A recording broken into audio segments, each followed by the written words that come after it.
औज़ु बिल्लाहि मिनश्शैतानिर्रजीम बिस्मिल्लाहिर्रहमानिर्रहीम। Dear students, मैं आप सबका मुआवन व मददगार मुशर्रफ महमूद और आप सबको इल्म व अदब के प्लेटफॉर्म पर खुशामदीद कहता हूँ, इस उम्मीद के साथ कि आप खुश व खुर्रम होंगे। अल्लाह ताला आपको हमेशा खुश व खुर्रम रखे, आमीन सुम्मा आमीन। डियर स्टूडेंट्स, जिस तरह से आप जानते हैं, ये आपका अपना चैनल इल्म व अदब, इस पर आपकी सेकेंड ईयर पाक स्टडी के टॉपिक वाइज तमाम लेक्चर अपलोड ऑलरेडी किए जा चुके हैं, लेकिन अब हमने एक नई सीरीज शुरू की कि एक ही लेक्चर के अंदर पूरा चैप्टर कवर किया जाए। अल्हम्दुलिल्लाह पहले 4 चैप्टर्स हो चुके हैं, लिंक डिस्क्रिप्शन में मौजूद है। आज हम एक ही वीडियो में 5वां चैप्टर कंप्लीट करेंगे। अगर तफसीली लेक्चर भी पहले से मौजूद है, लेकिन एग्जाम क्योंकि करीब है, तो ताकि एक ही लेक्चर में आपको पूरा प्रीव्यू मिल जाए। ठीक है जी, तो लेट्स स्टार्ट जी। चैप्टर नंबर 5, पाकिस्तान का निज़ाम तालीम, एजुकेशनल सिस्टम ऑफ पाकिस्तान। सबसे पहले हम ये देखते हैं तालीम होती क्या है। ठीक है जी, जो आपकी किताब की डेफिनेशन के मुताबिक अंग्रेजी में लफ्ज़ तालीम, जिसको इंग्लिश में एजुकेशन कहते हैं, उर्दू में तालीम कहते हैं, इसका मायने क्या है? तरबियत करना। अब तरबियत क्या होती है? तरबियत का मतलब ये है कि एक फर्द को इस तरह से तैयार करना कि वो मुआशरे का मुफीद शहरी बने।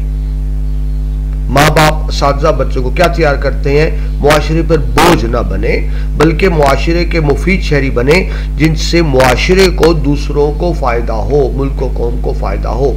इसको कहते हैं तरबियत करना, ट्रेन करना। नशोनुमा करना, नशोनुमा आप जानते हैं ग्रोथ को कहते हैं। नशोनुमा का मतलब ये होगा, जिस तरह पौधों की भी नशोनुमा है, जानवरों की है, चरिंद परिंद की, इंसान की भी है। नशोनुमा का मतलब ये होता है कि इंसान में सलाहियत आए कि वो अपनी बुराइयों पर काबू पा सके और अच्छाइयों को उभार सके। यानी मैं ये जानूं, नशोनुमा क्या है? मैं ये जानूं मेरे अंदर क्या खामियां हैं, मैं उनको ओवरकम करूं, उन पर काबू पाऊं। मेरे अंदर क्या खूबियां हैं, उनको मैं बढ़ाऊं। ठीक है जी, ये है तालीम, किसी खास सिमत में रहनुमाई। देखिए बेटा, प्रैक्टिकल लाइफ में कोई ना कोई शोबा तो अपनाना होता है। ठीक है जी, जनरल एजुकेशन एक हद तक होती है, लेकिन फिर बहरहाल आपको किसी मखसूस फील्ड में जाना होता है। आपको डॉक्टर बनना है, आपको इंजीनियर बनना है, आपको लॉयर बनना है, आपको किसान बनना है, आपको ताजिर बनना है, किसी फील्ड में तो जाना है, तो मखसूस सिमत की तरफ रहनुमाई भी यकीनन तालीम में शामिल है। लेकिन आखिरी बात शानदार है, मख्फी सलाहियतों को जिला देना। मख्फी बेटा खुफिया, जिला देना, पॉलिश करना। याद रखिए बेटा, दुनिया में कोई एक इंसान भी ऐसा नहीं जिसमें कोई सलाहियत ना हो। अल्लाह ताला ने हर इंसान को सलाहियत दी है। तो तालीम क्या है? ये जानना कि मेरे अंदर क्या सलाहियतें हैं और उनको मैं किस तरह से पॉलिश कर सकता हूं। तालीम का लफ्ज अरबी से माखूज, यानी अरबी का लफ्ज है, आप जानते हैं रब्बे ज़दनी इल्मा, दुआ मेरे इल्म में इजाफा फरमा। अरबी का लफ्ज है जिसके मैंने जानना। अब जानना क्या मतलब बेटा? कायनात की हकीकत जानना, पहचानना। कभी मतलब कायनात के असूलों को पहचानना, हकीकत का इदराक करना। इदराक कहते हैं अंडरस्टैंडिंग को। बड़ी सिंपल सी बात बेटा, अगर मैं आपसे पूछूं जनरल साइंस की डेफिनेशन क्या है? साइंस में फिजिक्स, केमिस्ट्री, मैथ, बायोलॉजी सारे आ जाते हैं। तो साइंस दरअसल क्या होती है? साइंस ये है, इस कायनात, ये बेटा अपने आप नहीं चल रही, कुछ असूलों पे चल रही है। कायनात के असूलों को जानना, कायनात के असूलों को जानना, कायनात के असूलों को समझना और फिर उनको अपने फायदे के लिए इस्तेमाल करना, इंसानियत के फायदे के लिए इस्तेमाल करना, यही तालीम है। इसी को आप जानना कहेंगे, इसी को पहचानना कहेंगे। एक मतलब और होता है अपने बारे में जानना कि इंसान कौन है, इंसान को दुनिया में क्यों भेजा गया, इंसान का मकसद हयात क्या है। यकीनन ये भी तालीम का एक पहलू है। देखिए बेटा, इंसान एक मकसद जिंदगी लेकर आता है। तालीम क्या है? इंसान और जानवर में बेटा यही फर्क है। जानवर का मकसद जिंदगी नहीं होता, इंसान एक मकसद जिंदगी लेकर आता है और उसी मकसद जिंदगी की वजह से वो शफल मखलूकात कहलाता है, वो नाइब खुदा कहलाता है। वो क्या है मकसद, उसको दुनिया में क्यों भेजा गया, इसी को ही तालीम कहेंगे, इसी को ही जानना कहेंगे। ठीक है जी, तालीम महज पहचानने का इल्म नहीं, बल्कि इसमें माशरती तरबियत शामिल है। माशरती तरबियत वही बात कि इस तरह से तालीम देना कि इंसान माशरे का मुफीद शहरी बने। इखलाक और किरदार की तामीर भी शामिल है। ठीक है जी, इसलिए बेटा हम लफ्ज उर्दू में, जब इंग्लिश में हम एजुकेशन कहते हैं, इसका उर्दू तर्जुमा सिर्फ हम तालीम नहीं करते, हम इसका उर्दू तर्जमा करते हैं तालीम व तरबियत। तालीम व तरबियत, उस्ताद का काम सिर्फ किताब पढ़ा देना नहीं है कि आपको चंद किताबें रटवा दी, नंबर दिलवा दिए, नहीं। उस्ताद का काम आपकी तरबियत भी करना है, आपके किरदार को भी संवारना है, आपको अच्छा मुसलमान भी बनाना है, आपको अच्छा इंसान भी बनाना है, मुआशरे का मुफीद फर्द भी बनाना है, ऐसा फर्द जो दूसरों का मददगार मुआवन हो, जिसकी जात से दूसरों को फायदा पहुंचे। तो ये भी सारे मकासद तालीम में शामिल है। यानी तालीम सिर्फ चंद किताबें रट लेने और नंबर लेने का नाम नहीं है। तो यकीनन इसमें फिर असातिज़ा का एक अहम किरदार बनता है। ठीक है जी। तालीम एजुकेशन के मफहूम से वाज़ेह है कि इसके अंदर खुली या छुपी जो सलाहियतें अल्लाह ने रखी हैं उनको बुरुए कार लाना। मैं आपको पहले ये बता चुका हूं बात कि हर इंसान में सलाहियतें होती हैं। अगर मैं दावा करता हूं तालीम याफ्ता होने का, तो मुझे पता होना चाहिए बेटा कि मेरे अंदर क्या खामियां, मैं उनको ओवरकम करूं, जो खूबियां उनको बढ़ाऊं। ठीक है जी। ये बेटा एक ही बात है जो बार बार की जा रही है। मुख्तलिफ मुफक्करीन ने तालीम की मुख्तलिफ डेफिनेशंस की हैं। एक बात की गई मार्फत इलाही का असूल। बेटा हम मुसलमान हैं और एक मुसलमान की जिंदगी का बुनियादी मकसद क्या होता है? उसका अल्लाह, उसका रब उससे राजी हो जाए। मुसलमान हर वो काम करता है कि जिससे उसका रब राजी हो जाए। वो हर उस काम से बचता है कि उसका रब उससे नाराज ना हो। तो इस्लामिक पर्सपेक्टिव से, इस्लामी नुक्ता नजर से तालीम क्या है? मार्फत इलाही, कि हम जाने कि अल्लाह की रजा क्या है। तकमील खुदी। खुदी बेटा जो हजरत इकबाल ने लफ्ज बहुत इस्तेमाल किया, खुदी। खुदी क्या है? सेल्फ रिकॉग्निशन, अपने बारे में जानना, अपनी जात के बारे में जानना, अपनी जात का शऊर हासिल करना। जिस तरह मैंने अभी आपको बताया, वैसे तो इंसान मुझे पता होना चाहिए मेरी हकीकत क्या है, मुझे कायनात में क्यों भेजा गया, मेरी जिंदगी का मकसद क्या है, एम इन लाइफ क्या है। बिला वजह नहीं भेजा गया। अगर मैं ये जानता हूं तो मैं मकाम खुदी तक पहुंच जाता हूं। और कुरान कहता है जिसने अपने नफ्स को, अपने आप को पहचाना, गोया उसने अपने रब को पहचाना। ठीक है, ये है तकमील खुदी, अपनी जात का शऊर हासिल करना। लेकिन ये कैसे हासिल होगा? तालीम के जरिए हासिल होगा। आगे क्या जी? तामील अहकामात खुदाबंदी। वही बात आ गई कि एक मुसलमान है, कुरान गाइडेंस की बुक। कुरान सिर्फ वो किताब नहीं जिसको सवाब के लिए पढ़ा जाए, ये मुकम्मल ज़ाब्ता हयात है, इसको समझना ये भी तालीम है। और आप जानते हैं बेटा, नबी पाक मुस्तफ़ा सल्लल्लाहु अलैहि वसल्लम ने बेहतरीन इंसान किसको करार दिया? जो कुरान पढ़े और पढ़ाए। ठीक है जी। और तालीम ही तस्खीर कायनात का जरिया। अब तस्खीर कायनात की वही बात दोबारा आ गई कि कायनात के असूलों को समझना और फिर इंसानी फायदे के लिए इस्तेमाल करना, इसी को ही तालीम कहेंगे, इसी को ही साइंस कहेंगे। कुरान में बेटा अल्लाह ताला फरमाते हैं, तुम गौर व फिक्र क्यों नहीं करते? कुरान सिर्फ इजाजत नहीं देता, दावत नहीं देता, हुक्म देता है गौर व फिक्र करने का।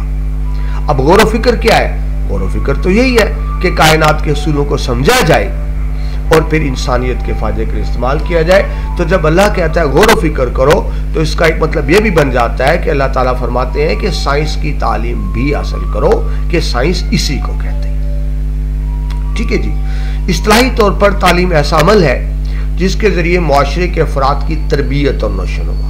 ये बात बेटा हम कर चुके।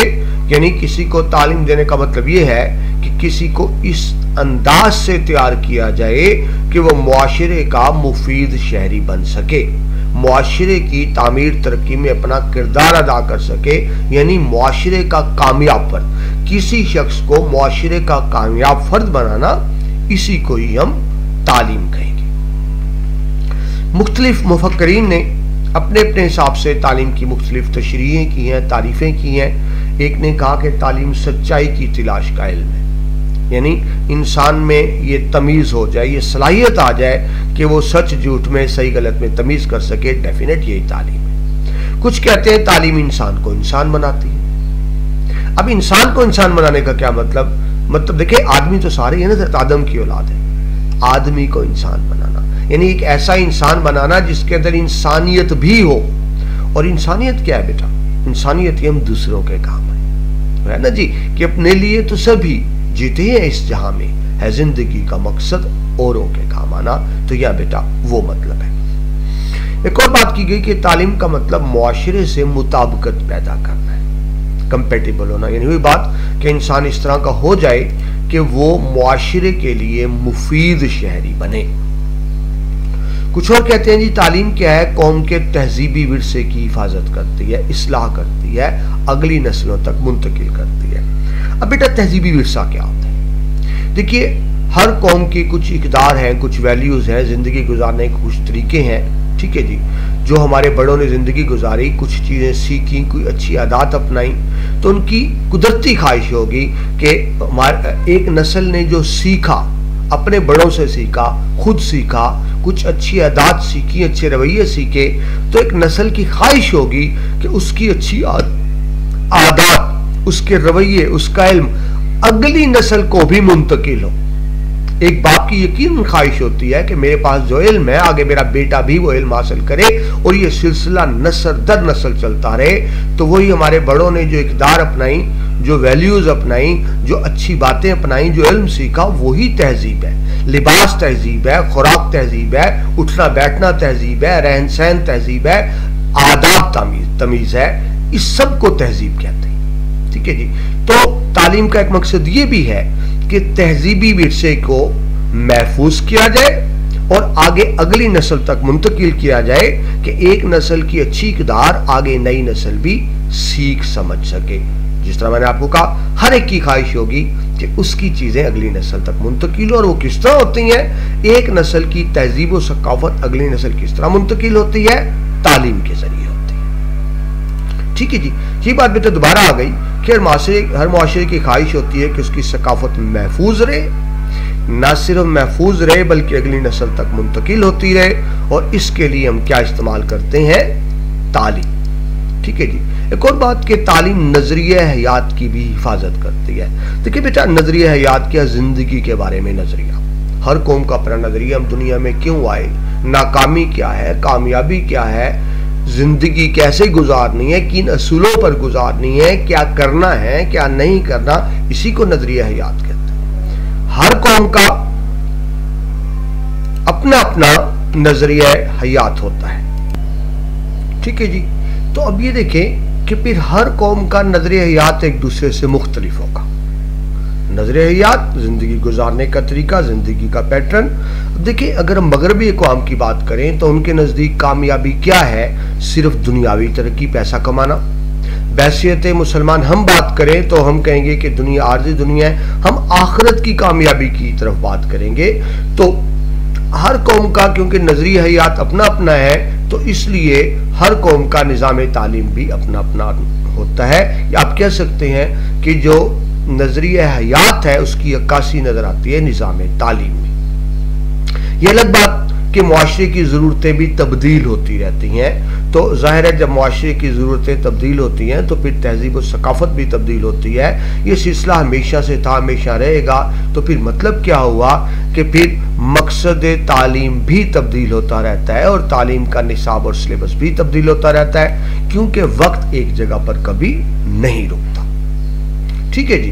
तो इससे रिजल्ट क्या निकला कि जो हमने तफसीली बात की कि तहजीब और सकाफत की हिफाजत और एक नस्ल से अगली नस्ल तक मुंतकिल करने के लिए तालीम इस्तेमाल की जाती है। यह है तालीम का बुनियादी मकसद, ठीक है जी। हर कौम अपने नजरिया हयात की हिफाजत के लिए और सकाफत के तहफ़्फ़ुज़ के लिए तालीमी इदारे कायम करता है, सिलेबस बनाता है, ठीक है, निसाब बनाता है, मकासद तालीम का तयन करता है, और फिर उस तालीम के जरिए, उस निसाब के जरिए, सिलेबस के जरिए एक नस्ल की तहजीब को कामयाबी से अगली नस्ल तक मुंतकिल किया जाता है। और यह सिलसिला हमेशा से चलता रहा और हमेशा चलता रहेगा, ठीक है जी। तो तालीम का बुनियादी मकसद फिर क्या हुआ कि मुआशरती तब्दीलियों को समझना, मुआशरे को उससे हम आहंग करने के लिए जो हम तुलबा को, नई नस्ल को ट्रेंड करते हैं उसको तालीम कहते हैं, ठीक है जी।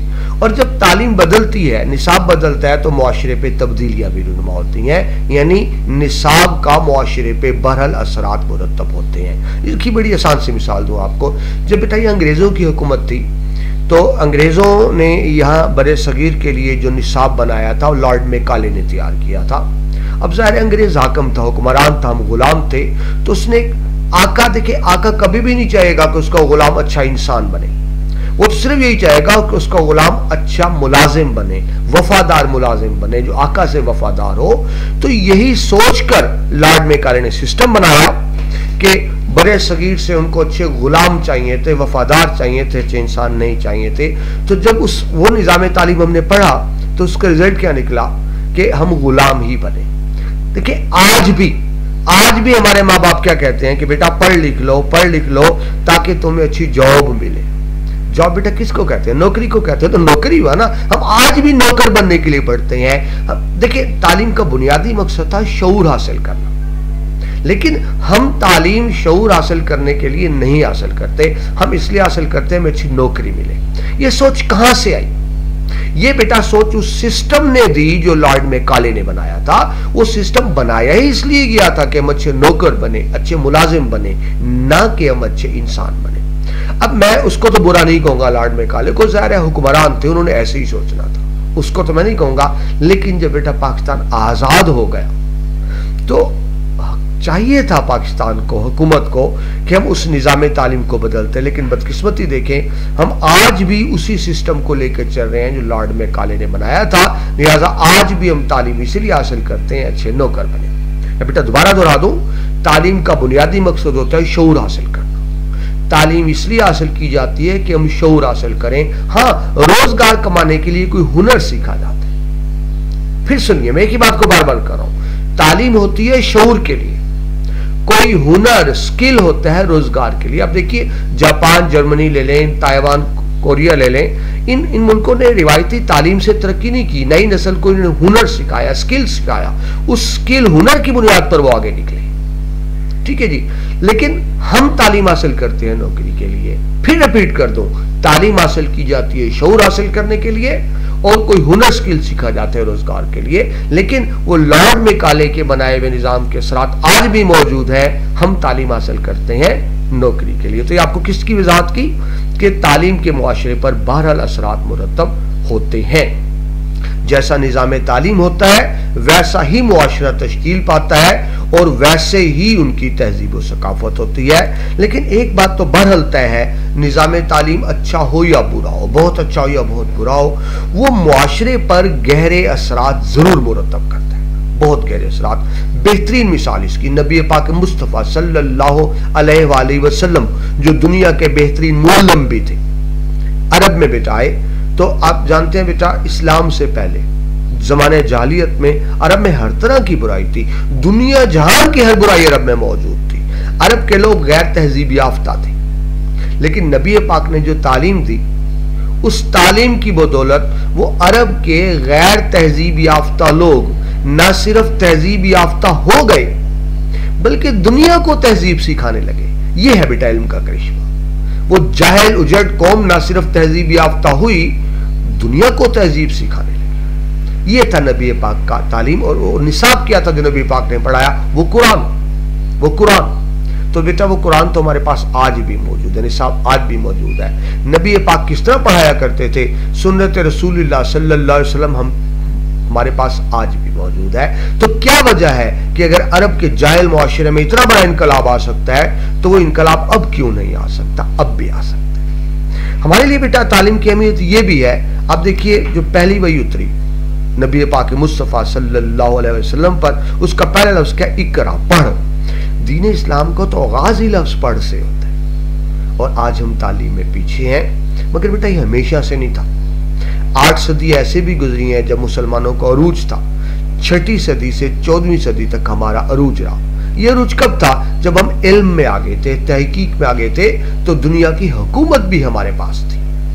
लेकिन जब इल्म से पीछे हटे, तहकीक से पीछे हटे, तो हमसे हुकूमत भी छीन ली गई। 14वीं सदी के बाद जवाल शुरू होता है। आज बेटा आप जानते हैं ज़ाहिर मगरबी कौम आगे है, और हमारी हैसियत कुछ भी नहीं है। अगर आज भी हम उस इल्म से रिश्ता जोड़े तो खोया हुआ मकाम हासिल कर सकते हैं। ठीक है जी, हमें चाहिए कि जदीद तालीम को अपनाएं, सनत और इरफत। अब बेटा इंडस्ट्रियल दौर है, हम सनत की तरफ आएँ, साइंस की तरफ आएँ। ठीक है जी, तो याद रखें दुनिया की इमाम वही बनती है, दुनिया पे हुक्मरान वही कौम होती है जो इल्म में आगे होती है। जब तक मुसलमान इल्म में आगे थे दुनिया पर हुकूमत करते रहे। आज अंग्रेज और यहूदी आ गए। आप देखें बेटा, यहूदी आज साइंस में सबसे आगे हैं। जितनी जदीद एजादात हो रही हैं वो यहूदी कर रहे हैं, इन्वेंशन यहूदी कर रहे हैं। तो फिर बड़ी सिंपल सी बात है बेटा, उनका हक भी बनता है, वो दुनिया पर हुकूमत भी कर रहे हैं। तो हमें तालीम से तोड़ा हुआ रिश्ता जोड़ना होगा, वरना हम ऐसे ही जवाल का शिकार रहेंगे। अल्लाह करे वो तालीम और कुरान और सुन्नत से टूटा हुआ रिश्ता हमारा जल्दी जुड़ जाए। आमीन सुम्मा आमीन। जी जनाब, तो अब बढ़ते हैं अगले टॉपिक की तरफ। हमने देख लिया तालीम क्या है, तालीम का मकसद क्या है, तालीम से क्या नताइज हासिल किए जा सकते हैं और तालीम की अहमियत क्या है। तो अब इसके मुताबिक हम देखते हैं पाकिस्तान के निज़ाम तालीम के मकासद। पाकिस्तान बेटा वो मुल्क जो इस्लाम के नाम पर वजूद में आया। पाकिस्तान दुनिया का पहला नजरियाती मुल्क जो किसी नजरिए की बुनियाद पर वजूद में आया। मकसद एक था कि मुसलमान हिंद एक ऐसा टुकड़ा हासिल करना चाहते थे जहां इस्लामी असूलों के मुताबिक ज़िंदगी गुजार सकें और दुनिया के सामने पेश कर सकें कि मिसाली इस्लामी रियासत क्या होती है। ठीक है जी, तो उस हवाले से हम देखते हैं कि पाकिस्तान के निज़ाम तालीम के मकासद क्या होंगे। पहली बात बेटा ये है कि हुकूमत ना तालीमी पॉलिसी बनाती है। ठीक है, तालीमी पॉलिसी बनाई जाती है कि क्या पढ़ाना है, कैसे पढ़ाना है। और जब ज़ाहिर है पाकिस्तान में हुकूमत तब्दील होती है, नई हुकूमत आती है, तो तालीमी पॉलिसी भी नई आ जाती है। अब तक पाकिस्तान में बहुत सी तालीमी पॉलिसी आ चुकी हैं। हम एक के को अलग अलग तो नहीं पढ़ेंगे, लेकिन पाकिस्तान की जितनी भी तालीमी पॉलिसियाँ हैं उनके जो मुश्तरका निकात हैं, कॉमन पॉइंट्स हैं, हम उनको डिस्कस करेंगे। ठीक है, ताकि आपको इदराक हो सके कि हमारी तालीमी पॉलिसी क्या है। ठीक है जी, तो सबसे पहले जो एक बात पाकिस्तान की तमाम कौमी पॉलिसियों में की गई वो ये था कि इस्लामी नज़रियात के ज़र्री असूलों के मुताबिक ज़िम्मेदार शहरी की हैसियत से मिसाली अफकार व इक़्तिदार का मालिक बनाना। ठीक है बेटा, इस्लाम जो हमेशा से सच्चा था हमेशा सच्चा रहेगा। ज़री सुनहरी असूल यानी नौजवान नस्ल को इस तरह तैयार किया जाए कि कुरान और सुन्नत के तकाजे के मुताबिक वो अच्छे मुसलमान बन सकें, तालीम याफ्ता शहरी बन सकें, उनके मिसाली अफकार सोच कह लें, उनकी सोच इस्लामी तर्ज के मुताबिक हो और वो इस्लामी इक़्तिदार के वैल्यू के मुताबिक हो। हज़रत इकबाल का बेटा खूबसूरत शेर के ये राज किसी को नहीं मालूम के मोमिन, ये राज किसी को नहीं मालूम के मोमिन, कारी नजर आता है हकीकत में है कुरान। यानी एक मुसलमान तो खुद कुरान की अमली तफसीर होता है, उसकी जिंदगी, उसका अमल, उसकी सीरत, उसका किरदार कुरान सुन्नत के मुताबिक होता है। तो ये बुनियादी मकसद था पाकिस्तान की तमाम तालीमी पॉलिसीज का। ठीक है जी, आगे बढ़ते हैं। पाकिस्तान का जो आइन है 1973 का, इसके अंदर भी निज़ाम तालीम के मकासद बयान किए गए हैं पाकिस्तान के आइन के अंदर। आइन बेटा क्या होता है, जिसको आइन भी कहते हैं, दस्तूर भी कहते हैं, इंग्लिश में कॉन्स्टिट्यूशन भी कहते हैं। इसी के तहत रियासत के इदारे चलाए जाते हैं, रियासत का इंतजाम चलाया जाता है। ये बेटा फ़र्क समझे, जो आवाम के लिए होता है कानून, जिसको लॉ कहते हैं। मेरे आपके लिए कानून और लॉ होता है, लेकिन जिसके तहत रियासत के इदारे चलाए जाते हैं, जिन रूल्स के तहत, उसको दस्तूर, कॉन्स्टिट्यूशन या आइन कहते हैं।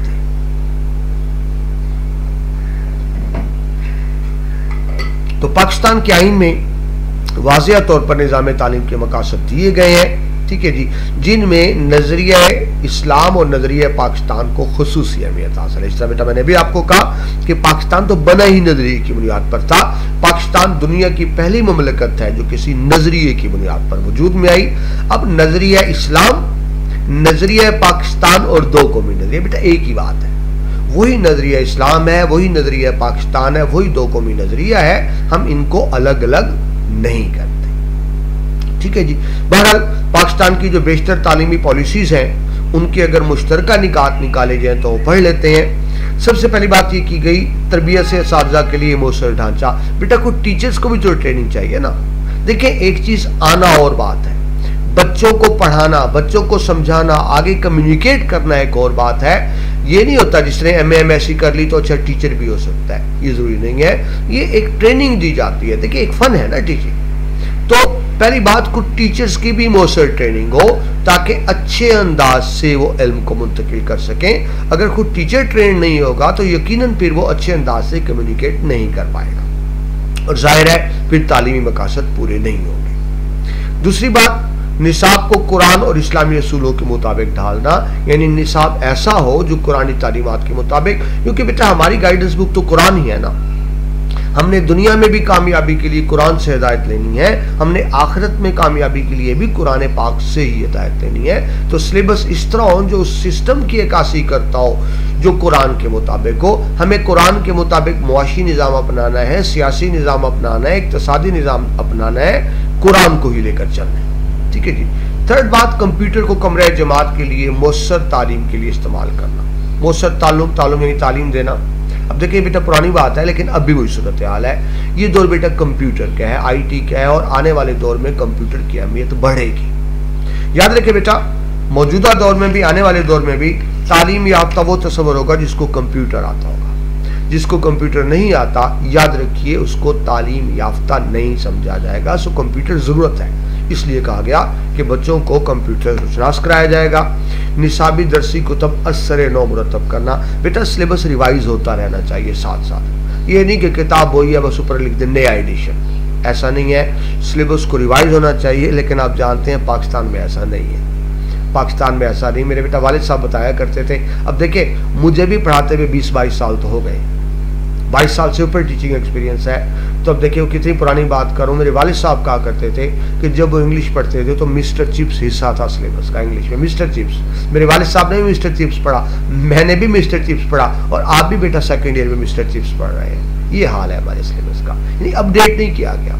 ऐसे बेटा सेकेंड ईयर में आपको पता है उर्दू में आपका एक सबक है मवासलात की जदीद ज़रा लेटेस्ट मीन्स, और उसमें लिखा क्या हुआ है कि एक वक्त ऐसा भी आएगा कि लोग मोबाइल फोन पर एक दूसरे की तस्वीरें देख सकेंगे। इतनी पुरानी बात, और नाम क्या जदीद ज़रा है। मतलब ये बेटा कोई 30-35 साल पुराना सबक है और वो आपके सिलेबस में शामिल है, जदीद ज़रा है। कहना क्या चाह रहा हूं कि हमने सिलेबस को अपडेट नहीं किया, असर मुरतब नहीं किया। नंबर 5, शरह खानदगी में इजाफा करना, यानी एजुकेशन रेट बढ़ाना। पाकिस्तान के बेटा लॉ के मुताबिक जिस शख्स को अपना सिर्फ नाम लिखना आता है वो तालीम याफ्ता शुमार होगा, जिसको सिर्फ नाम लिखना आता है। इसके बावजूद पाकिस्तान में जो शरह तालीम है 60% से कम है, 50 और 60% के दरमियान है जो सिर्फ नाम लिख सकते हैं। ठीक है, हमें इसको बढ़ाना होगा वरना बात नहीं बनेगी।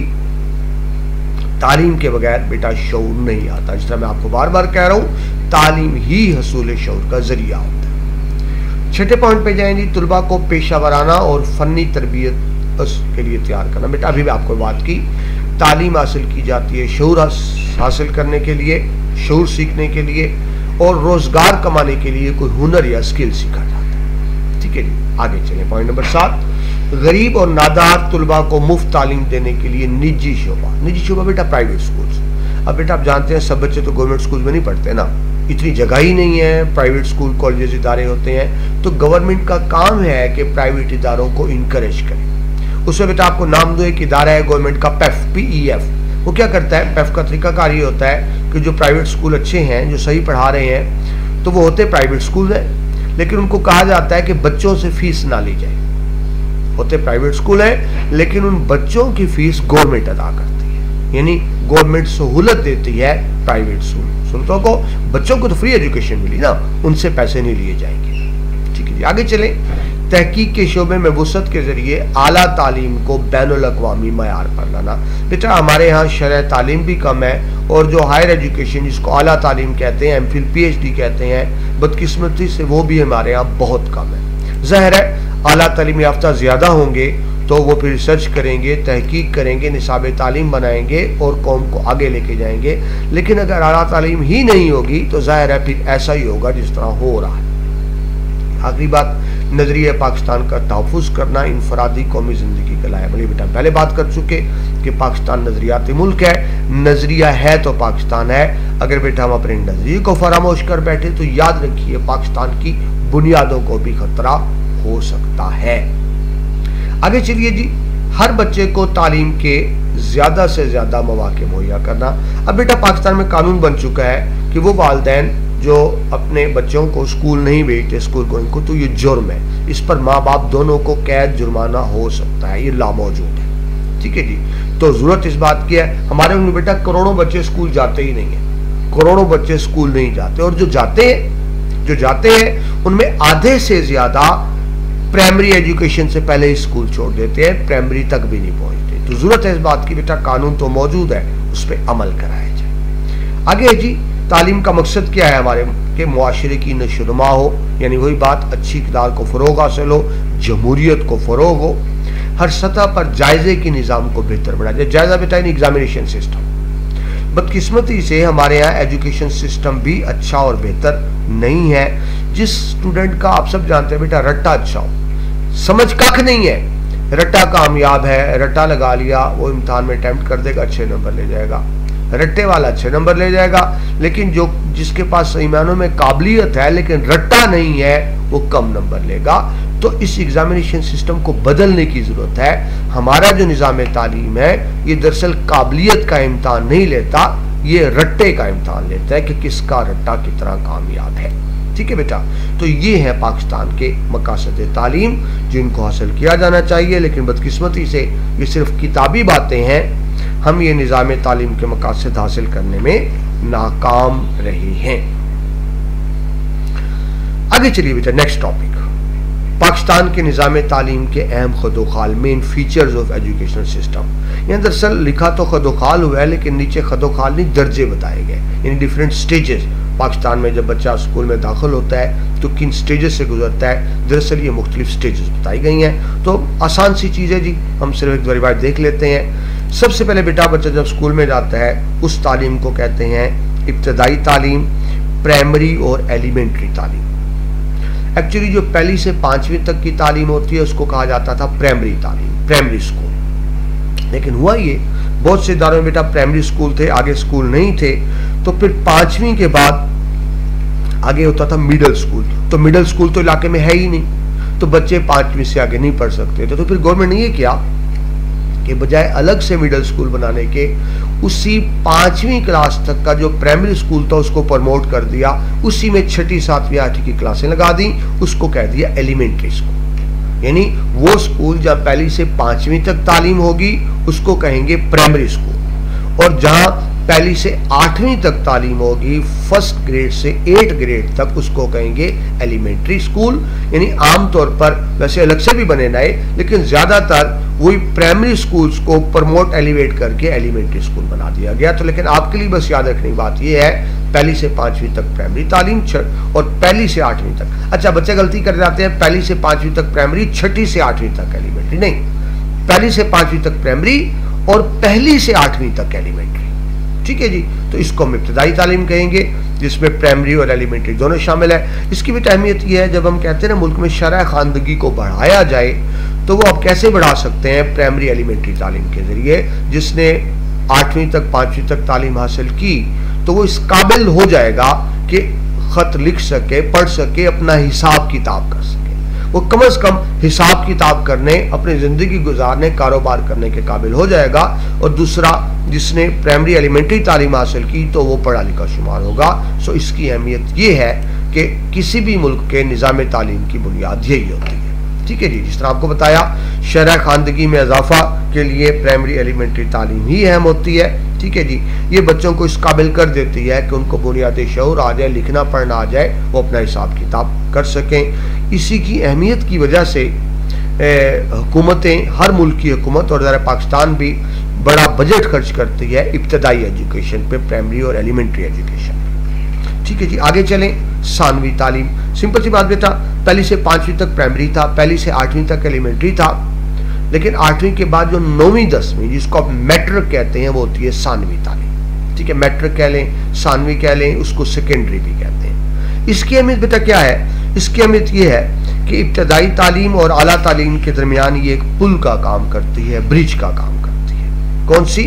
मैट्रिक की तालीम। ठीक है जी, यहाँ देखिए 8वीं तक तो सेम सब्जेक्ट्स होते हैं, सब बच्चे एक जैसी किताबें पढ़ते हैं, लेकिन सानवी तालीम में आके ग्रुप्स बन जाते हैं। ठीक है जी, यानी उसमें आर्ट्स ग्रुप अलग हो जाता है, साइंस का ग्रुप अलग हो जाता है, कंप्यूटर का अलग, कॉमर्स का अलग। अब जिसने आगे डॉक्टर इंजीनियर बनना है वो साइंस में चला जाता है, जिसने सिर्फ शऊर हासिल करने के लिए तालीम हासिल करनी है वो आर्ट्स पढ़ता है, जिसने IT में आना है वो कंप्यूटर में आ जाता है, और जिसने आगे चल के बिजनेस करना है कॉमर्स में आ जाता है। यानी मैट्रिक में आगे डिफरेंट ब्रांचेस बन जाती हैं।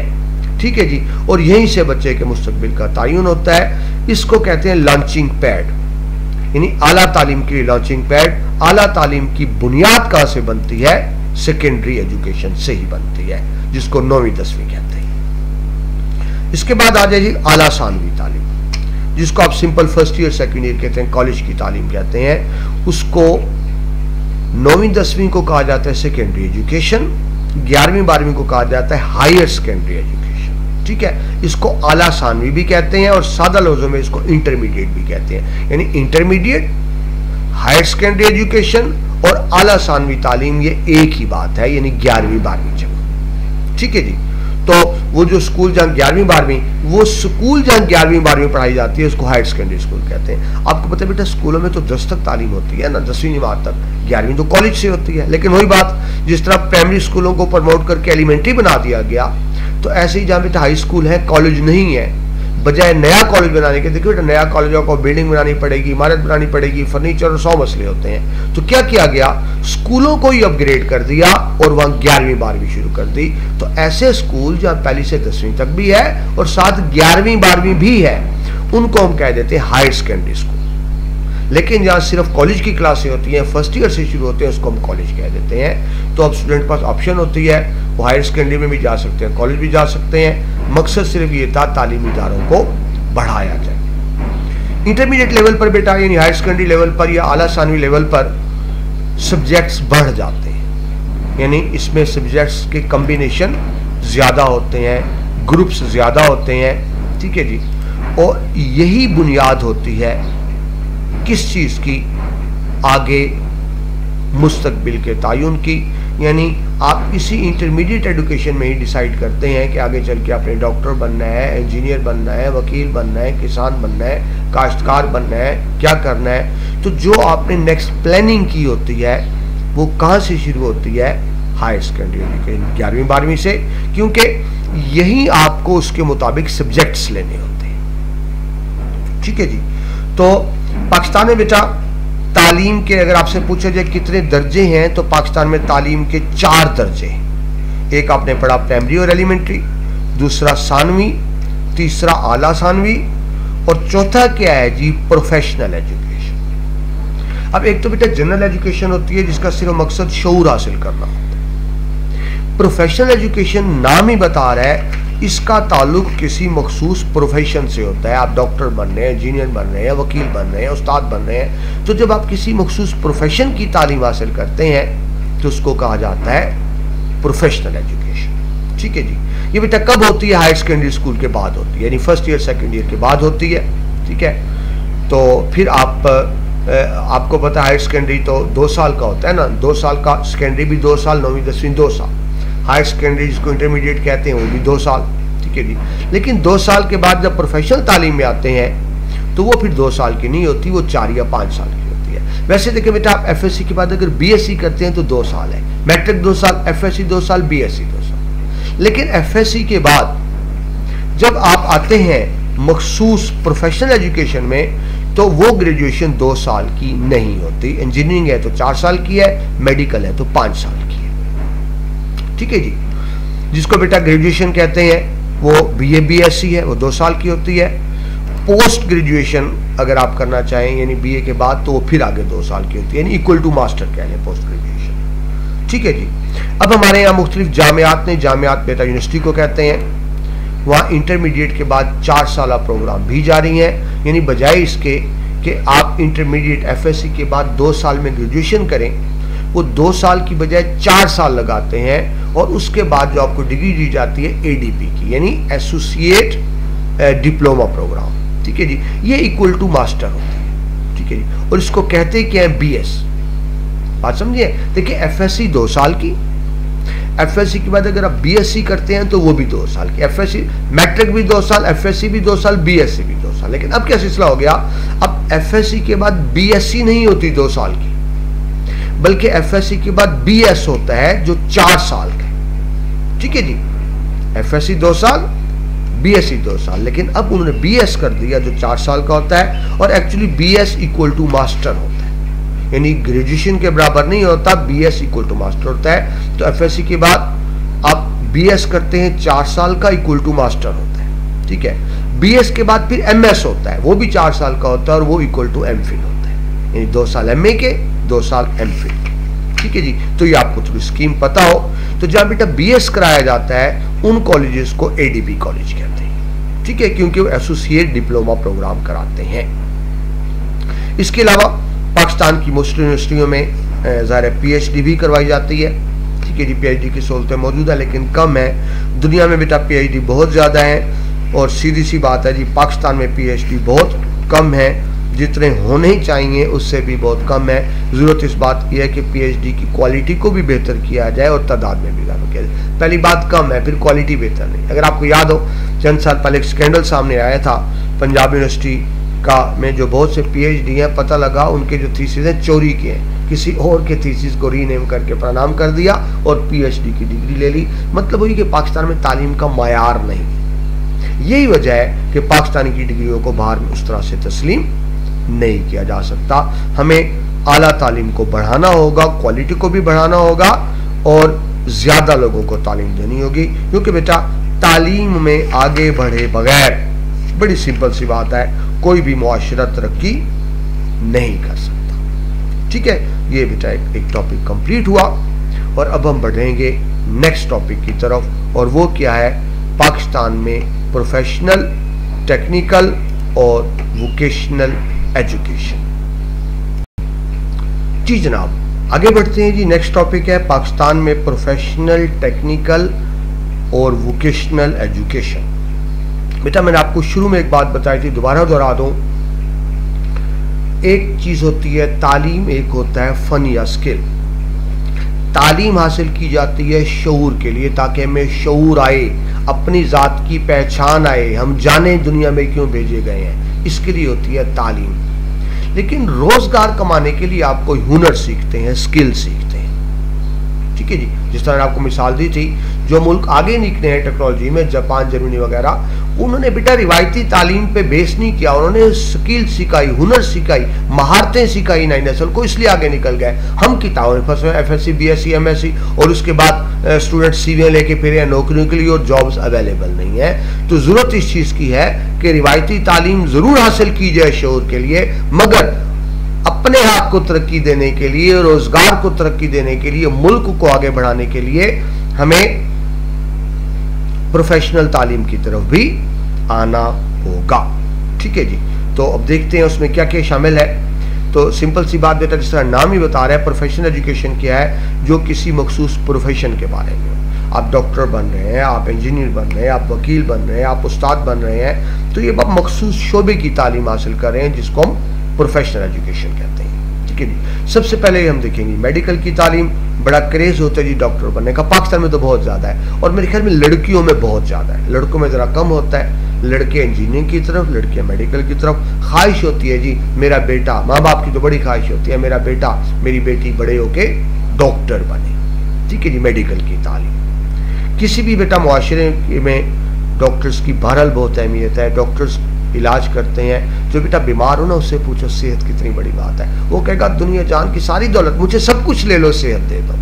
हम जो सेहतमंद है कदर नहीं करते, तो उनको डॉक्टर्स कहते हैं जो इलाज करते हैं। और हॉस्पिटल में डॉक्टर के साथ दूसरा स्टाफ होता है, उसमें नर्सेज हैं, डिस्पेंसर्स हैं, वो एक्सरे का अमला होता है, या आप दूसरा कह लें लेबॉर्ट्री का अमला होता है। यानी डॉक्टर्स के अलावा हॉस्पिटल का जो बाकी अमला होता है उसको कहते हैं पैरामेडिकल स्टाफ। तो सेहत के लिए हमें मेडिकल डॉक्टर्स भी चाहिए, पैरामेडिकल स्टाफ भी चाहिए। ठीक है जी, क्योंकि वो इंसानी जान बचाते हैं, इनका काम होता है इलाज करना। ठीक है जी, अब ज़ाहिर है जिनके नंबर अच्छे होते हैं, मेरिट बन जाता है, वो मेडिकल में चले जाते हैं, वो डॉक्टर बन जाते हैं। जिनके नंबर कम होते हैं वो फिर लड़कियां हैं तो नर्स, और लड़के हैं तो डिस्पेंसर या टेक्नीशियन या इस तरफ आ जाते हैं। ठीक है जी, पाकिस्तान में इसके लिए क्या किया गया, मेडिकल कॉलेजेस बनाए गए हैं, मेडिकल यूनिवर्सिटीज़ भी हैं, जहाँ एफएससी के बाद बुनियादी शर्त एफएससी है, और ज़ाहिर डॉक्टर के लिए प्री मेडिकल होगा। एंट्री टेस्ट पास करना पड़ता है जी, उसमें एक मखसूस नंबर लेने पड़ते हैं, और एंट्री टेस्ट क्लियर करने के बाद वो मेडिकल कॉलेज में दाखिला ले सकते हैं, अगर उनका मेरिट बन जाए तो, क्योंकि बहरहाल मेरिट हाई होता है और बहुत ही ज़्यादा हाई होता है। ठीक है जी, डॉक्टर के साथ आपको बताया नर्सें भी होती हैं, और अस्पताल का दूसरा अमला होता है, उनकी तरबियत के लिए भी इदारे मौजूद। जिस तरह नहीं बेटा इंजीनियर के साथ सब इंजीनियर्स होते हैं, इंजीनियर कुछ नहीं कर सकता जब तक साथ सब इंजीनियर हो। ऐसे ही बेटा डॉक्टर भी कुछ नहीं कर सकता जब तक उसके साथ बाकी अमला मौजूद ना हो। ठीक है जी, मेडिकल की तालीम आगे चले, इंजीनियरिंग की तालीम। अगर बेटा हमने मुल्क को आगे लेके जाना है इंडस्ट्री में, सनत में, तो फिर हमें इंजीनियरिंग पे तवज्जो देनी होगी। पूरी दुनिया में बेटा, पाकिस्तान से हट के अगर बात करो ना ओवरऑल दुनिया में, तो दुनिया में बेटा जो इनकलाब आया ना, जदीद इनकलाब, वो क्या था? वो सनती इनकलाब था। जब हम कहते हैं जदीद दुनिया, तो इसका मतलब सनती दुनिया होता है। इससे पहले बेटा एग्रीकल्चर थी, लोग ज़राअत करते थे, खेताबाड़ी करते थे, इसको पुराना दौर कह लें, दौर कदीम कह लें। लेकिन यूरोप क्या हुआ, उसने ज़राअत को छोड़ के वो इंडस्ट्री की तरफ आए, सनतों की तरफ आए। तो वो जो इंडस्ट्रियल रेवोल्यूशन आया, सनत इनकलाब आया, इसी को हम दौरे जदीद कहते हैं। पाकिस्तान बेटा आज भी ज़री मुल्क है, हमारी 60% से ज़्यादा आबादी आज भी ज़राअत पर बेस कर रही है, डायरेक्ट या इनडायरेक्ट। तो हमें भी सनती तरक्की की तरफ आना होगा। जब तक हम ज़री मुआशरा रहेंगे आगे नहीं बढ़ सकते। और जब हम सनती तरक्की की बात करते हैं तो ज़ाहिर है उसके लिए हमें इंजीनियर्स चाहिए। इंजीनियर्स की बड़ी बुनियादी अहमियत होती है। पाकिस्तान में इंजीनियर बनने के लिए भी मेडिकल की तरह FSC के बाद वैसे एंट्री टेस्ट होता है, और उसके बाद 4 साल की डिग्री होती है, और उसके बाद इंजीनियरिंग का दर्जा मिल जाता है। लेकिन वो स्टूडेंट्स जिनका मेरिट नहीं बनता, ज़ाहिर इंजीनियरिंग का मेरिट भी बहुत ज़्यादा अहम होता है, बहुत ज़्यादा ऊंचा होता है। तो फिर इंजीनियर के बाद सब इंजीनियर कह लें, ठीक है, वो बनाए जाते हैं, जिसके लिए पाकिस्तान में पॉलिटेक्निक इदारे हैं, इंजीनियरिंग कॉलेजेस हैं, इंजीनियरिंग यूनिवर्सिटी भी हैं। ठीक है जी, अब वो इंजीनियर है, ये सब इंजीनियर है, इनकी भी आगे ब्रांचें हैं। जिस तरह डॉक्टर नहीं होता, फिजिशियन है, सर्जन है, ऐसे इनकी भी ब्रांचें हैं, civil engineer, mechanical engineer, electrical engineer, कानकनी जो माइनिंग करते हैं, और इस तरह ज़िंदगी के बहुत से शोबों में। बहरहाल अगर हमने सनती तरक्की में आगे बढ़ना है तो फिर हमें इंजीनियर की तालीम की तरफ भी आना होगा। ज़्यादा से ज़्यादा इंजीनियर प्रोड्यूस करने होंगे, उनके बगैर बात नहीं बनेगी। आगे चलिए जी, लॉ की तालीम, कानून की तालीम। देखिए बेटा, मुआशरा क्यों कायम किया जाता है? ताकि सबको बराबरी की बुनियाद पे इंसाफ मिले। लेकिन फिर भी आपको पता है जालिम लोग होते हैं, इंसाफ नहीं होता। तो फिर बेइंसाफ, जिसके साथ बेइंसाफ़ी हो रही है, उसको इंसाफ दिलाने के लिए क्या होता है? अदालतें होती हैं, ठीक है जी, इंसाफ दिलाती हैं। लेकिन आम बंदा जब अदालत में जाता है और डायरेक्ट पेश नहीं हो सकता, उसको वकील करना पड़ता है, क्योंकि आम आदमी कानून तो नहीं जानता। वैसे तो आम आदमी खुद भी पेश हो सकता है, लेकिन ज़ाहिर है वो कानून की पेचीदगियों को नहीं समझता, तो फिर वो वकील के ज़रिए इंसाफ हासिल करता है। ठीक है जी, इसके लिए पाकिस्तान में LLB की तालीम होती है। बेटा शुरू में तो ऐसा होता था कि BA के बाद 2 साल LLB था, फिर उन्होंने कर दिया BA के बाद 3 साल। लेकिन इस वक्त सूरत हाल ये है, इंटरमीडिएट के बाद, आप बेशक साइंस में हो या आर्ट्स में, कोई भी सब्जेक्ट हो, अब इंटरमीडिएट के बाद 5 साल कोर्स है LLB का। ठीक है जी, लेकिन अब जिस तरह मेडिकल और इंजीनियरिंग का पहले एंट्री टेस्ट होता है, अब लॉ का भी पहले एंट्री टेस्ट होता है, जिसको लॉ लैट कहते हैं, LAT। ठीक है जी, और इसके बाद वो 5 साल के बाद वकालत का उनको लाइसेंस मिल जाता है। ठीक है जी, पाकिस्तान में भी 5 साल प्रोग्राम ज़ाहिर अब जारी है। ठीक है जी, मुख्तलिफ यूनिवर्सिटीज़ हैं जो लॉ करा रही हैं। जो LLB करते हैं वो लॉ की ग्रेजुएशन होती है, उसके बाद जो LLM करते हैं वो लॉ की मास्टर डिग्री है, जो LLD है वो लॉ की PhD डिग्री है। लेकिन ज़रूर रखें, वकालत करने के लिए, प्रैक्टिस करने के लिए LLB काफ़ी है। LLB प्रैक्टिस कर सकता है, वो सुप्रीम कोर्ट तक प्रैक्टिस कर सकता है, जैसे जैसे तजर्बात आ जाता है। बाकी वैसे ही हायर एजुकेशन में आ जाता है। ठीक है जी, ये बात मुकम्मल हुई। आगे चलेंगे ज़री तालीम, एग्रीकल्चर। जिसमें बेटा अभी आपको बताया, पाकिस्तान बुनियादी तौर पर तो ज़री मुल्क है। ठीक है जी, हमारी 60% के करीब आबादी डायरेक्ट या इनडायरेक्ट ज़राअत से ही वाबस्ता है। लेकिन बावजूद इसके कि हमारी 60% आबादी ज़राअत से वाबस्ता है, बावजूद इसके कि बेटा हमारी ज़री ज़मीनें ज़रखेज़ हैं और बहुत ज़रखेज़ हैं, इसके बावजूद हम खुद कफील नहीं है। हमें गंदम बाहर से मंगवानी पड़ती है, चीनी बाहर से मंगवानी पड़ती है। हालांकि एग्रीकल्चर लैंड्स भी हैं और हमारे लोग काश्तकारी भी करें। मुझे ये बेटा कि हमारे यहाँ काश्तकारी के तरीके बहुत पुराने हैं। अब बेटा जदीद दौर है, अब जदीद तरीकों को अपनाने की ज़रूरत है। और ज़ाहिर जदीद तरीके कैसे अपनाएंगे? जब लोग एग्रीकल्चर की एजुकेशन हासिल करेंगे, जब लोग एग्रीकल्चर इंजीनियर बनेंगे, तो फिर वो बताएंगे। बदकिस्मती से पाकिस्तान में एग्रीकल्चर इंजीनियरिंग बहुत कम है। लिहाजा होता क्या है, ज़री ज़मीनों के बावजूद, ज़रखेज़ ज़मीनों के बावजूद पैदावार कम है। अब गवर्नमेंट इदारे बना रही है, कॉलेज यूनिवर्सिटीज़ बना रही है, ज़्यादा से ज़्यादा ज़री इंजीनियरिंग हो ताकि हम कम से कम ज़राअत में खुद कफील हो सके। वैसे तो बेटा मैंने सभी आपको बात की, अब सनती दौर है, लेकिन सनती दौर का ये मतलब नहीं कि हम ज़राअत की अहमियत से इनकार कर दें, क्योंकि बहरहाल पेट किसान ही पालता है, हमें बुनियादी फूड चाहिए। ठीक है जी। तो जो हम बाहर से मंगवाते हैं, अगर हम खुद पैदावार ज्यादा कर लें तो इससे मुल्क को यकीनन फायदा होगा। आगे चले जी, बिजनेस और कॉमर्स की तालीम। जो बेटा कारोबारी लोग होते हैं वो जॉब को वैसे ही पसंद नहीं करते, वो खुद भी कारोबार कर रहे होते हैं और उनकी आने वाली नस्लें भी कारोबार करती हैं, तो वो फिर आम रूटीन तालीम की बजाय कॉमर्स की तालीम हासिल करते हैं, यानी कारोबार जिन्होंने बिजनेस करना होता है, इसमें बैंकिंग की तालीम आ जाती है, दफ्तरी अमूर यानी ऑफिस के मैटर्स किस तरह चलाना है, तशहीर जिसको एडवर्टाइजमेंट कहते हैं, सोशल मीडिया एडवर्टाइजमेंट कहते हैं, और आज जो दुनिया में बेहतरीन रोजी कमाने का जरिया वो डिजिटल मार्केटिंग है, वो भी तशहीर में आ जाता है। इंशाल्लाह हम इस पर भी लेक्चर करेंगे आगे चल के। पाक स्टडी कंप्लीट हो जाए तो हम डिजिटल मार्केटिंग की तरफ भी आएंगे। ठीक है जी। टेक्सटाइल, पाकिस्तान में बेटा बहुत आला दर्जे की कपास होती है, तो उसको धागे और कपड़े में तब्दील करना टेक्सटाइल इंडस्ट्री है।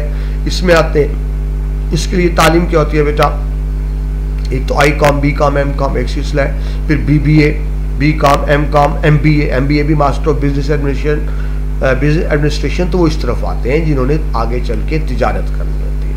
इसके लिए बेटा गवर्नमेंट के इदारे भी हैं, निजी प्राइवेट इदारे भी मौजूद हैं। नेक्स्ट है जी कंप्यूटर और इंफॉर्मेशन टेक्नोलॉजी की तालीम, जिसको IT कहते हैं। बेटा मैंने आपको मेरे ख्याल में एक दफ़ा नहीं बार बार ये बात की है कि मौजूदा दौर और आने वाला दौर IT का दौर है। जिसको IT आती है, कंप्यूटर IT को कोई हुनर आता है, लेकिन आता हो, माहिर हो, थोड़ा बहुत आना नहीं, तो बेटा बहुत अच्छा रोजगार कमा रहे हैं और आने वाले वक्त में बेहतर और कमाएंगे। वैसे टीचर बेटा जब पेरेंट्स मुझसे मशवरा कर रहे होते हैं या बच्चे कर रहे होते हैं कि हम क्या करें, तो मेरा एक ही मशवरा होता है तमाम स्टूडेंट्स को कि वो IT की तरफ आए, ठीक है जी। IT का स्कोप है और आने वाले वक्त में बढ़ेगा, ज्यादा से ज्यादा। बहुत से शोबे बेटा आने वाले वक्त में ज़वाल पजीर हो जाएंगे, लेकिन ज़हन में रखें कंप्यूटर IT का काम बढ़ेगा। ठीक है। आज दुनिया सिमट कर एक गांव बन गई है, जिसको बेटा इंग्लिश में आप ग्लोबल विलेज कहते हैं। फासले सिमट गए हैं। अब देखें इस वक्त भी आप ये IT का करिश्मा है ना। मैं अपने घर, मैंने स्टूडियो बनाया हुआ है बेहतरीन अंदाज से, तो मैं बेटा अपने घर बैठे आपको लेक्चर दे रहा हूँ। आप अपने घर मजे से बैठे मोबाइल पर या लैपटॉप पे लेक्चर सुन रहे हैं, तो IT की बदौलत हुई है ना मैं चल के आपके पास आया, ना आप चल के मेरे पास आए, ना हम दोनों चल के कॉलेज गए और बेहतरीन अंदाज से। देखिए आप कॉलेज में भी यही कुछ ही पढ़ते हैं ना, और क्या होता है, यही कुछ होता है। ठीक है। इसमें बल्कि आपको स्लाइड्स भी, पिक्चर्स भी ज्यादा बेहतर अंदाज से कोशिश करता हूँ पढ़ाने की। तो IT का किरदार बहुत अहम है। जरा ब्लॉग बेटा कम्युनिकेशन में भी IT का बहुत अहम किरदार, जो सोशल मीडिया है या ईमेल्स वगैरह उस वाले से, रस्लो रसाइल, अखबार रिसाले, ठीक है जी, इनकी बदौलत दुनिया अब ग्लोबल विलेज बन चुकी है। तो मुझसे पूछें तो जो बेहतरीन प्रोफेशन है वो IT ही है। ठीक है। ये बढ़ रहा है, तरक्की कर रहा है। ठीक है जी। वक्त की जरूरत भी है। जो आज भी कंप्यूटर जानने वाले अच्छी रोजी कमा रहे हैं, और आने वाले वक्त में बेटा याद रखें दुनिया में बहुत सी जॉब्स खत्म हो जाएंगी, बहुत से महकमे खत्म हो जाएंगे, बहुत से हुनर खत्म हो जाएंगे, लेकिन IT वो शोबा है जो खत्म नहीं होगा बल्कि पहले से ज्यादा बढ़ेगा। वो कहते हैं ना, चलो तुम उधर को जिधर की हवा हो, तो वक्त के साथ साथ चलना है तो बेटा बेहतरीन फील्ड IT ही है। आगे चलें जी होम इकोनॉमिक्स। जाहिर है ये सिर्फ लड़कियों के लिए होता है। देखिए बेटा घर तो लड़की ने चलाना है ना, खातून ने चलाना है। मर्द ने सारा दिन बाहर रहना है, कमा के लाना है। घर किसने चलाना है? खवातीन ने खाना ने चलाना है। तो अब इसके दो मतलब हो गए घर चलाने के। एक तो किचन चलाना, खाना पकाना, ज़ाहिर है वो भी खवातीन की जिम्मेदारी है। दूसरा बेटा घर का बजट मेंटेन रखना। ठीक है, बंदे ने तो जो कमाया आके बीवी को दे दिया। ठीक है, अब ये वो घर की खातून है, उसका काम है कि जितने भी उसको पता है हमारी कितनी आमदनी है, उसके अंदर रहते हुए खर्चा करे। ये ना हो कि 10 दिन में सारे पैसे खत्म करे और बाद में मियाँ बीवी में झगड़ा हो रहा है, बच्चे भी तमाशा देख रहे हैं और मौला भी तमाशा देख रहे हैं, क्योंकि मैनेज नहीं कर पाई। उसे पता है, वो कहते हैं ना चादर देख के पाँव फिराना। पढ़ी लिखी औरत को पता है बजट कितना है, वो ना सिर्फ पूरा महीना गुजार लेगी, 4 पैसे बचा भी लेगी। ठीक है, वो किचन को मेंटेन करेगी। तो किचन और बजट मेंटेन करना खातून का काम है। मर्द का काम बाहर से कमा के लाना है, औरत का काम घर चलाना है। इसके लिए एजुकेशन होती है होम इकोनॉमिक्स की। ठीक है, ताकि खातून बेहतर अंदाज से किचन और बजट को चला सके। ठीक है जी। फिर एक खातून जो है बेटा वो सब बच्चे का सबसे पहले स्कूल भी है। बच्चे की पहली दरसगाह क्या है? माँ की गोद। और याद रखिए बेटा, जब बच्चा छोटा होता है ना, माँ की गोद में होता है, उस वक्त वो होता है कच्ची मिट्टी की मानत। कच्ची मिट्टी को आप जिस तरह मर्जी बना लें, ढाल लें, मॉडिफाइड कर लें, हो जाता है। लेकिन जब मिट्टी पक जाती है तो आप शेप चेंज नहीं कर सकते। बच्चा जब स्कूल जाता है तो मिट्टी पक चुकी है। तो इब्तदाई ढांचा जो माँ ने बना दिया वो चेंज नहीं होता, तो माँ पहली दर्स का। इसलिए कहते हैं ना कि एक मर्द की तालीम एक मर्द की तालीम है, जबकि एक खातून की तालीम एक पूरे कुंबे की तालीम है। ठीक है जी, तो ये भी जरूरी है खवातीन का। तो इसलिए खवातीन के मम्मी इकनॉमिक्स के हवाले से सब्जेक्ट भी है, और ये स्कूल से लेकर कॉलेज और यूनिवर्सिटी की सतह तक होता है, ताकि खवातीन घर के अंदाज को बेहतरीन अंदाज से चला सके। आगे चलें बेटा, तरबियत साजा, टीचर ट्रेनिंग हम पहले भी देख चुके। टीचर का काम आपको तालीम देना है, लेकिन टीचर को खुद भी तो ट्रेनिंग चाहिए ना। जरूरी नहीं होता कि हर इंसान अच्छा टीचर हो। देखिए बेटा, चीज़ आना और बात है, समझाना स्टूडेंट्स के दिमाग में डालना और बात है। इसके लिए टीचर्स ट्रेनिंग इंस्टीट्यूशन होते हैं। ठीक है जी, टीचिंग में बेटा निज़ाम तालीम में ज़ाहिर मरकज़ी किरदार उस्ताद का ही है जिसने पढ़ाना है। तो अगर वो खुद ट्रेंड नहीं होगा तो बात नहीं बनेगी। उसके पास अच्छी तालीम होगी, तरबियत होगी तो होगा। तो इसके लिए बेटा टीचर ट्रेनिंग इंस्टीट्यूट्स होते हैं, या टीचर्स को ट्रेनिंग दी जाती है कि आपने किस तरह से पढ़ाना है। ठीक है जी, मैं खुद भी बेटा टीचर्स ट्रेनिंग करता हूँ। लाहौर में एक इदारा है कायद के नाम से, बेटा वहाँ भी मैं ट्रेनिंग देता हूँ, जहाँ टीचर्स को ट्रेन किया जाता है कि आपने पढ़ाना किस तरह से है। ठीक है जी, टीचर को पढ़ाना नहीं आएगा तो आपका तमाम तालीमी सिस्टम कोलैप्स कर जाएगा, फायदे नहीं होंगे। इसके लिए टीचर्स ट्रेनिंग भी होती है और टीचर्स ट्रेनिंग वर्कशॉप्स भी होती है। ट्रेनिंग तो एकदम हो गई ना, वर्कशॉप्स होती रहती हैं लगातार। क्यों होती रहती हैं बेटा? देखिए, वो टीचिंग मेथडोलॉजीज बदलती रहती हैं, तालीम में नई नई इनोवेशंस आती रहती हैं, नई नई चीज़ें आती रहती हैं। तो इसके लिए भी टीचर्स ट्रेनिंग भी साथ साथ चलती रहती हैं। ठीक है जी, आमतौर पर जो टीचर्स ट्रेनिंग इंस्टीट्यूट होते हैं वहाँ ग्रेजुएशन के बाद दाखिला लिया जाता है। इसी तरह बेटा वो तो आम टीचर्स ट्रेनिंग हो गई, और आपको पता है स्पोर्ट्स टीचर भी होते हैं अलग से। तो ज़ाहिर है उनकी अलग से ट्रेनिंग होती है स्पोर्ट्स टीचर की, तो उनके अलग से इदारे मौजूद हैं जहाँ खेल और जिस्मानी तालीम के वाले से बात की जाती है। ठीक है जी, यहाँ बेटा एक नाम दिया गया, कायद आज़म अकेडमी फॉर एजुकेशनल डेवलपमेंट, जो मैंने अभी नाम लिया कायद, ये लाहौर में है। तो यहाँ टीचर्स की, हेड मास्टर्स, प्रिंसिपल्स की ट्रेनिंग दी जाती है। उनको ट्रेन किया जाता है कि आपने टीचर हैं तो कैसे पढ़ाना है, हेड मास्टर या प्रिंसिपल है तो इदारे को कैसे चलाना है। बेटा अल्हम्दुलिल्लाह मैं यहाँ भी ट्रेनिंग देता हूँ। आगे चलें जी, एक टॉपिक हमारा कंप्लीट हुआ। नया टॉपिक है पाकिस्तान में स्पेशल एजुकेशन।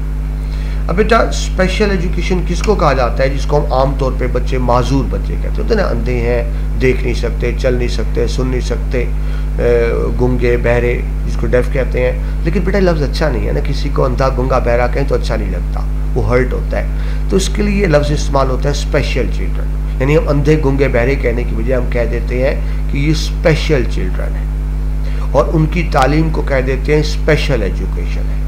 और जो उनके इदारे होते हैं उनको स्पेशल टीचिंग एजुकेशन कहा जाता है। पाकिस्तान में बेटा स्पेशल एजुकेशन के बड़े शानदार इदारे मौजूद हैं पाकिस्तान के अंदर। दुनिया के बहुत से मुल्कों में नहीं है, पाकिस्तान में है। उसकी आपको इंटरेस्टिंग वजह भी बता दूं। पाकिस्तान के बेटा एक सदर थे जनरल मोहम्मद ज़ियाउल हक, आर्मी चीफ थे और बड़े ताकतवर सदर रहे। उनकी अपनी एक बेटी थी जिसका नाम था जैन ज़िया, वो भी स्पेशल चिल्ड्रन में थी। अब क्योंकि ज़ियाउल हक साहब की अपनी बेटी एक स्पेशल थी तो उनको पता था इनके क्या मसाइल होते हैं। तो क्योंकि अपनी उनकी बेटी एक स्पेशल थी तो फिर उन्होंने पूरे पाकिस्तान में स्पेशल एजुकेशन के इदारे कायम किए। अल्लाह का है ना, अगर उनकी अपनी बेटी स्पेशल ना होती तो शायद पाकिस्तान में वो इदारे ना बनते। तो पाकिस्तान में खुसूसी इदारे बनाए गए, उनको वहाँ टीचर्स की सैलरी भी ज़्यादा होती है, स्केल भी ज़्यादा होता है ताकि लोग इस तरफ आएँ। ठीक है जी, अब होना क्या चाहिए स्पेशल एजुकेशन से? बेटा हम कहते हैं ये तो कुछ नहीं कर सकते ना, स्पेशल बच्चे हैं। अब उसमें जिस्मानी माजूरी भी आ गई और ज़हनी माजूरी भी। कुछ होते हैं जिस्मानी तो बिल्कुल ठीक है लेकिन मेंटली स्लो होते हैं, यानी जिस्मानी उम्र उनकी ज़्यादा होती है, ज़हनी उम्र कम होती है, बच्चों वाली हरकतें कर रहे होते हैं, वो मेंटली ग्रो नहीं कर पाते। तो स्पेशल चिल्ड्रन में ज़हनी तौर पे पसमानदा भी आ गए, जिस्मानी तौर पे पसमानदा आ गए। अब हम उनको इग्नोर ना करें, इग्नोर करेंगे बेटा वो माशरे पे बोझ बनेंगे और उनकी ज़िंदगी उनके लिए भी मसला हो जाएगी। उनको भी तालीम दी जाती है ताकि वो दूसरों पर बोझ ना बने, कम अज़ कम इस काबिल हो सके कि अपना बोझ खुद उठा सके, वो मुआशरे पे बोझ ना बने। जो अपनी ज़िंदगी गुजारने के काबिल हो सकें, इस मकसद के लिए स्पेशल एजुकेशन इंस्टीट्यूट बनाए जाते हैं, नाबीना, गूंगे, बहरे और स्पेशल बच्चों के लिए। और पाकिस्तान में बहुत से इदारे हैं। क्यों हैं उसकी वजह मैं आपको पहले बता चुका हूँ। बड़ी खतीर रकम, काफ़ी रकम मुख्तस की जाती है पाकिस्तान में स्पेशल एजुकेशन के इदारों के लिए। न सिर्फ रकम मुख्तस की जाती है बल्कि इनका जॉब में 2% कोटा भी मुकर्रर है। यानी जिस इदारे में 100 जॉब्स होंगी तो उनमें से 2 जॉब्स कम से कम माजूरों को दी जाएंगी। ठीक है, उनका 2% स्पेशल कोटा भी अलग से मुकर्रर होता है। ठीक है जी, ये हो गया स्पेशल एजुकेशन। आगे चलिए पाकिस्तान में मदारस का निज़ाम तालीम। मदारस बेटा, मदरसा जिसको कहते हैं वो जो मस्जिदों के साथ अटैच होते हैं, ठीक है, जहाँ दीनी तालीम, सिर्फ दीनी तालीम दी जाती है, कुरान और हदीस की तालीम, दीन की बुनियादी तालीम, अरबी की तालीम, कुरान की तालीम, ग्रामर की तालीम, उनको कहते हैं मदारस का निज़ाम। तो पाकिस्तान में बेटा दरअसल 3 एजुकेशन सिस्टम चल रहे हैं साथ साथ। एक गवर्नमेंट के इदारे, स्कूल, कॉलेज, यूनिवर्सिटीज़ जो भी हैं, एक प्राइवेट इदारे, उसमें भी स्कूल, कॉलेज, यूनिवर्सिटीज़ आ जाती हैं, और 7 दीनी मदारस का निज़ाम। यानी पाकिस्तान में 3 एजुकेशनल सिस्टम पैरेलल चल रहे हैं। गवर्नमेंट के तालीमी इदारे, प्राइवेट तालीमी इदारे और मदारस का एक अपना वसी नेटवर्क मौजूद है, बहुत वसी है। आमतौर पर हर मस्जिद के साथ मदरसा मौजूद होता है जो कुरान, सुन्नत और अरबी की तालीम और तरवीज करता है। ठीक है जी, ये आमतौर पर नेटवर्क मसाजिद से मुंसलिक है। ठीक है, और ये वाहिद इदारे बेटा जो मुफ्त तालीम देते हैं। अक्सर सवाल आ जाता है तालीम मुफ्त कहाँ होती है। गवर्नमेंट इदारों में बेटा फीस होती है, कम होती है, प्राइवेट इदारों में ज़्यादा होती है, लेकिन मदारस में फ़ीस नहीं होती। फ़ीस अबीलेला होते हैं क्योंकि कुरान पढ़ाना है ना, अल्लाह के दीन की तालीम देनी है और अल्लाह के दीन की तालीम के पैसे नहीं लिए जाते। तो दीनी इदारों में आला दर्जे तक मुफ्त तालीम दी जाती है। अच्छा, ये एक और बात भी समझ लें, पहले दीनी इदारों की डिग्रियाँ सिर्फ डिग्री होती थी, उनकी अहमियत नहीं होती थी। लेकिन जनरल ज़रूरत के दौर में उनकी डिग्रियों को अहमियत दी गई कि जो दीनी मदारस की डिग्रियां हैं उनको भी इक्वल करार दे दिया गया मैट्रिक, FA, BA, MA के। उन्होंने क्या करना होता है, दीनी मदारस से डिग्री लेके साथ इंग्लिश और पाक स्टडी का पेपर देना होता है सिर्फ, और फिर उनकी डिग्री भी BA, MA के बराबर तस्वर हो जाती है। ठीक है जी, जिसकी बुनियाद पर वो जॉब भी कर सकते हैं। तो यकीनन बेटा पाकिस्तान में शानदार किरदार अदा कर रहे हैं दीनी इदारे। किस मामले में? दीन के फ़रोग में, दीनी तालीमात के फ़रोग में, कुरान की तालीम। ठीक है जी, लेकिन ये एक थोड़ा सा मसला भी है बेटा। लेकिन कोई भी हो, दीनी मदारस की मैं तारीफ़ कर रहा हूँ, लेकिन एक कमी ज़रूर है।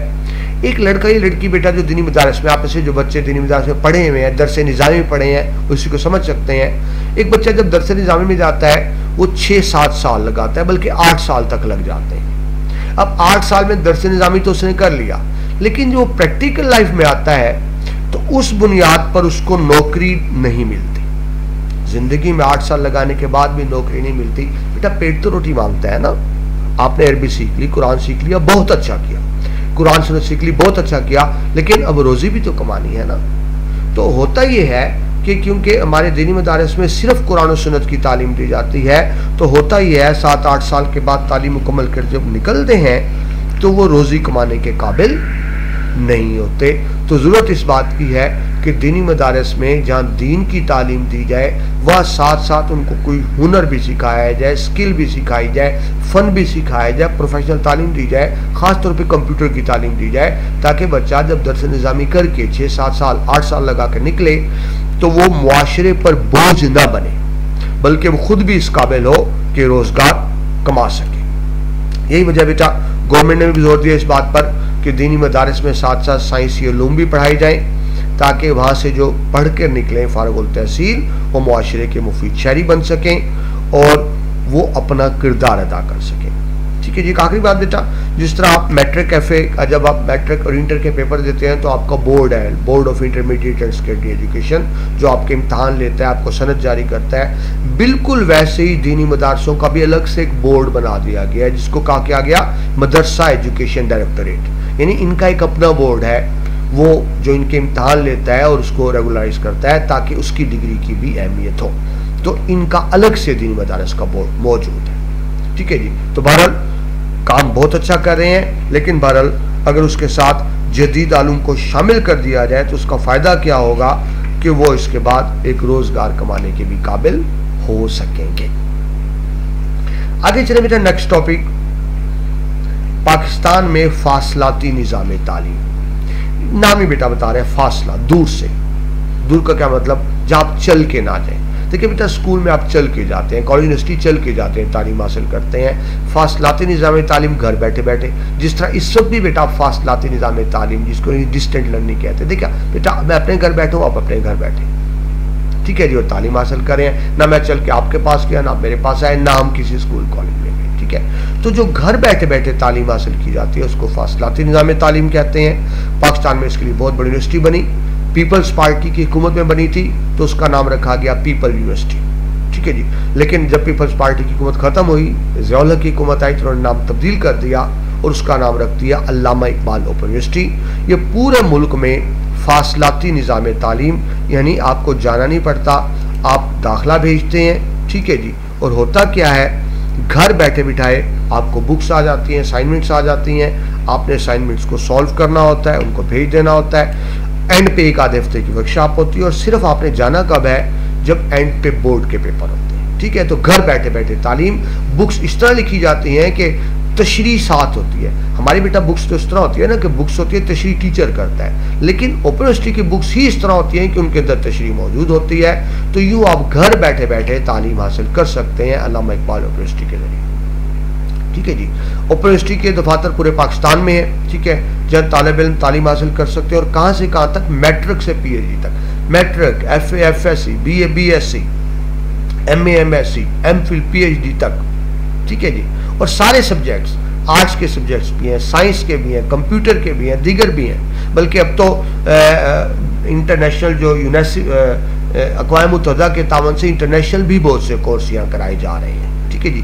तो एक तो होगी अल्लामा इकबाल यूनिवर्सिटी, जिसका हेड ऑफिस इस्लामाबाद है, पूरे पाकिस्तान में ब्रांचें हैं। एक और भी है बेटा वर्चुअल यूनिवर्सिटी, ये लाहौर में है, ये भी इस तरह ही ऑनलाइन, आप घर बैठ बैठे कंप्यूटर पे क्लास लेते हैं, कंप्यूटर पे आपका टेस्ट होता है, यानी घर बैठे बैठे तालीम हासिल करना, इसको कहते हैं फासलाती निज़ाम तालीम, ठीक है जी। इनमें सिर्फ रूटीन FSc BSc वगैरह नहीं है, मैकेनिकल कोर्स भी होते हैं, टीचर ट्रेनिंग्स के कोर्स भी, टीचर्स को ट्रेनिंग दी जाती है। B.Ed M.Ed जो 9वीं 10वीं को पढ़ाते हैं बेटा स्कूलों में, उनको B.Ed कहते हैं, जो कॉलेज में पढ़ाते हैं M.Ed वो कोर्स करते हैं, प्रोफेशनल डिग्री है, ठीक है जी। अच्छा, इसमें कौन सहूलत भी है, आप घर बैठे बैठे पढ़ते हैं, क्योंकि आपको चल के नहीं जाना, तो इसके स्पेशल लेक्चर रेडियो और टेलीविजन पर भी चलते हैं। क्योंकि टीवी बेटा हर जगह नहीं है ना, देहात में टेलीविजन नहीं, रेडियो होता है, तो रेडियो पे लेक्चर सुन सकते हैं। टेलीविजन पे इनके बाकायदा वीडियो लेक्चर्स होते हैं। अब आप कहेंगे हमने तो कभी नहीं सुने, तो बेटा ज़ाहिर है वो चैनल अलग होते हैं, वो केबल ऑपरेटर को कहना पड़ता है, रिक्वेस्ट करनी पड़ती है, वो आपको चैनल लगा देते हैं, तो फिर आप सुन सकते हैं। यानी घर बैठे बैठे किताबें आ गई, घर बैठे बैठे आप इनकी वीडियो सुनते हैं, देखते हैं, और फिर क्या होता है, घर बैठे बैठे तालीम इंटरनेट के जरिए। ये बेटा उनके लिए बहुत फ़ायदेमंद है, जो मसलन दूर दराज की गर्ल्स हैं, जो उनको लाने ले जाने वालों को, उनके लिए फ़ायदेमंद है। जो जॉब करते हैं, फर्स्ट टाइम नौकरी करते हैं, अब वो नौकरी छोड़ें तो घर कैसे चलाएं, वो कैसे पढ़ें, तो उनके लिए बेहतरीन है, ठीक है जी। या जहाँ स्कूल कॉलेज यूनिवर्सिटी नहीं है, उनके लिए भी बहुत बेहतरीन है फासलाती निज़ाम तालीम, घर बैठे बैठे तालीम। एक मिसाल आपने देखी अल्लामा इकबाल यूनिवर्सिटी इस्लामाबाद, दूसरी देखी वर्चुअल यूनिवर्सिटी लाहौर, और तीसरा बेटा जो आप इस वक्त आप प्लेटफॉर्म पे पढ़ रहे हैं, इल्म व अदब के प्लेटफॉर्म, तो ये भी एक वर्चुअल प्लेटफॉर्म ही है ना, कि ऑनलाइन आपकी बेटा first year Urdu, first year इस्लामियात, second year Urdu, second year Pak study, आगे BA के और MA के लेक्चर्स आप घर बैठे बैठे हासिल कर रहे हैं। तो आपका ये जो अपना एजुकेशनल इल्म व अदब प्लेटफॉर्म है, ये भी एक मिसाल है फासलाती निज़ाम तालीम की, ठीक है जनाब। ये एक टॉपिक आपका कंप्लीट हुआ। नेक्स्ट टॉपिक है आम तालीम के तस्वुर के हवाले से पाकिस्तान का निज़ाम तालीम। अब बेटा ये आम तालीम किसको कहा गया, सिंपल सी बात, आर्ट्स की एजुकेशन, जो आप आर्ट्स एजुकेशन हासिल करते हैं इसको कहा गया आम तालीम। यानी जिसको पढ़ने के बाद आप डॉक्टर, इंजीनियर, वकील नहीं बनते, आप सिर्फ क्यों पढ़ते हैं, ताकि शऊर हासिल करें। तो वो तालीम जो शऊर के लिए हासिल की जाती है उसको आम तालीम कहते हैं, आर्ट्स की तालीम। ये यूँ समझ लें जिस आपकी बुक पे लिखा हुआ है कि साइंस की तालीम और प्रोफेशनल तालीम के अलावा, साइंस की तालीम और प्रोफेशनल तालीम के अलावा आप जो बाकी तालीम हासिल करते हैं उसको आर्ट्स की तालीम कहते हैं। तो आपको पता है आर्ट्स सब्जेक्ट, साइंस सब्जेक्ट्स होते हैं, स्कूलों कॉलेज यूनिवर्सिटी तक होते हैं। ये आर्ट्स की तालीम हासिल करके, आम तालीम हासिल करके आप किसी शोबे के माहिर नहीं बनते, लेकिन आपको बुनियादी शोर जरूर आ जाता है। माहिर बनने के लिए ज़ाहिर है आपको साइंस की तालीम या पेशा वाराना तालीम हासिल करनी पड़ती है। लेकिन बहरहाल आम तालीम का बड़ा अहम किरदार है मुल्क में खानदगी की शरह बढ़ाने में। यानी जो आर्ट्स में मतलब देखें ना, मैट्रिक कर लिया, FA BA या ADP, एक वो जो एडिशनल डिग्री आ गई, MA कर लिया, ये 8 सब्जेक्ट्स में होता है। इससे आपको शोर मिलता है, आप तालीम याफ्ता शुमार होते हैं, लेकिन जाहिर है किसी शोबे के माहिर नहीं बनते। ठीक है जी। ये बेटा जो आर्ट्स की तालीम होती है या जिसको आम तालीम कहते हैं, ये ज़रूरी समझी जाती है मुआशरे के तमाम शहरियों के लिए, उनको होनी चाहिए। ठीक है। लेकिन बेटा पाकिस्तान में मसला ये है बदकिस्मती कि ये भी नहीं है।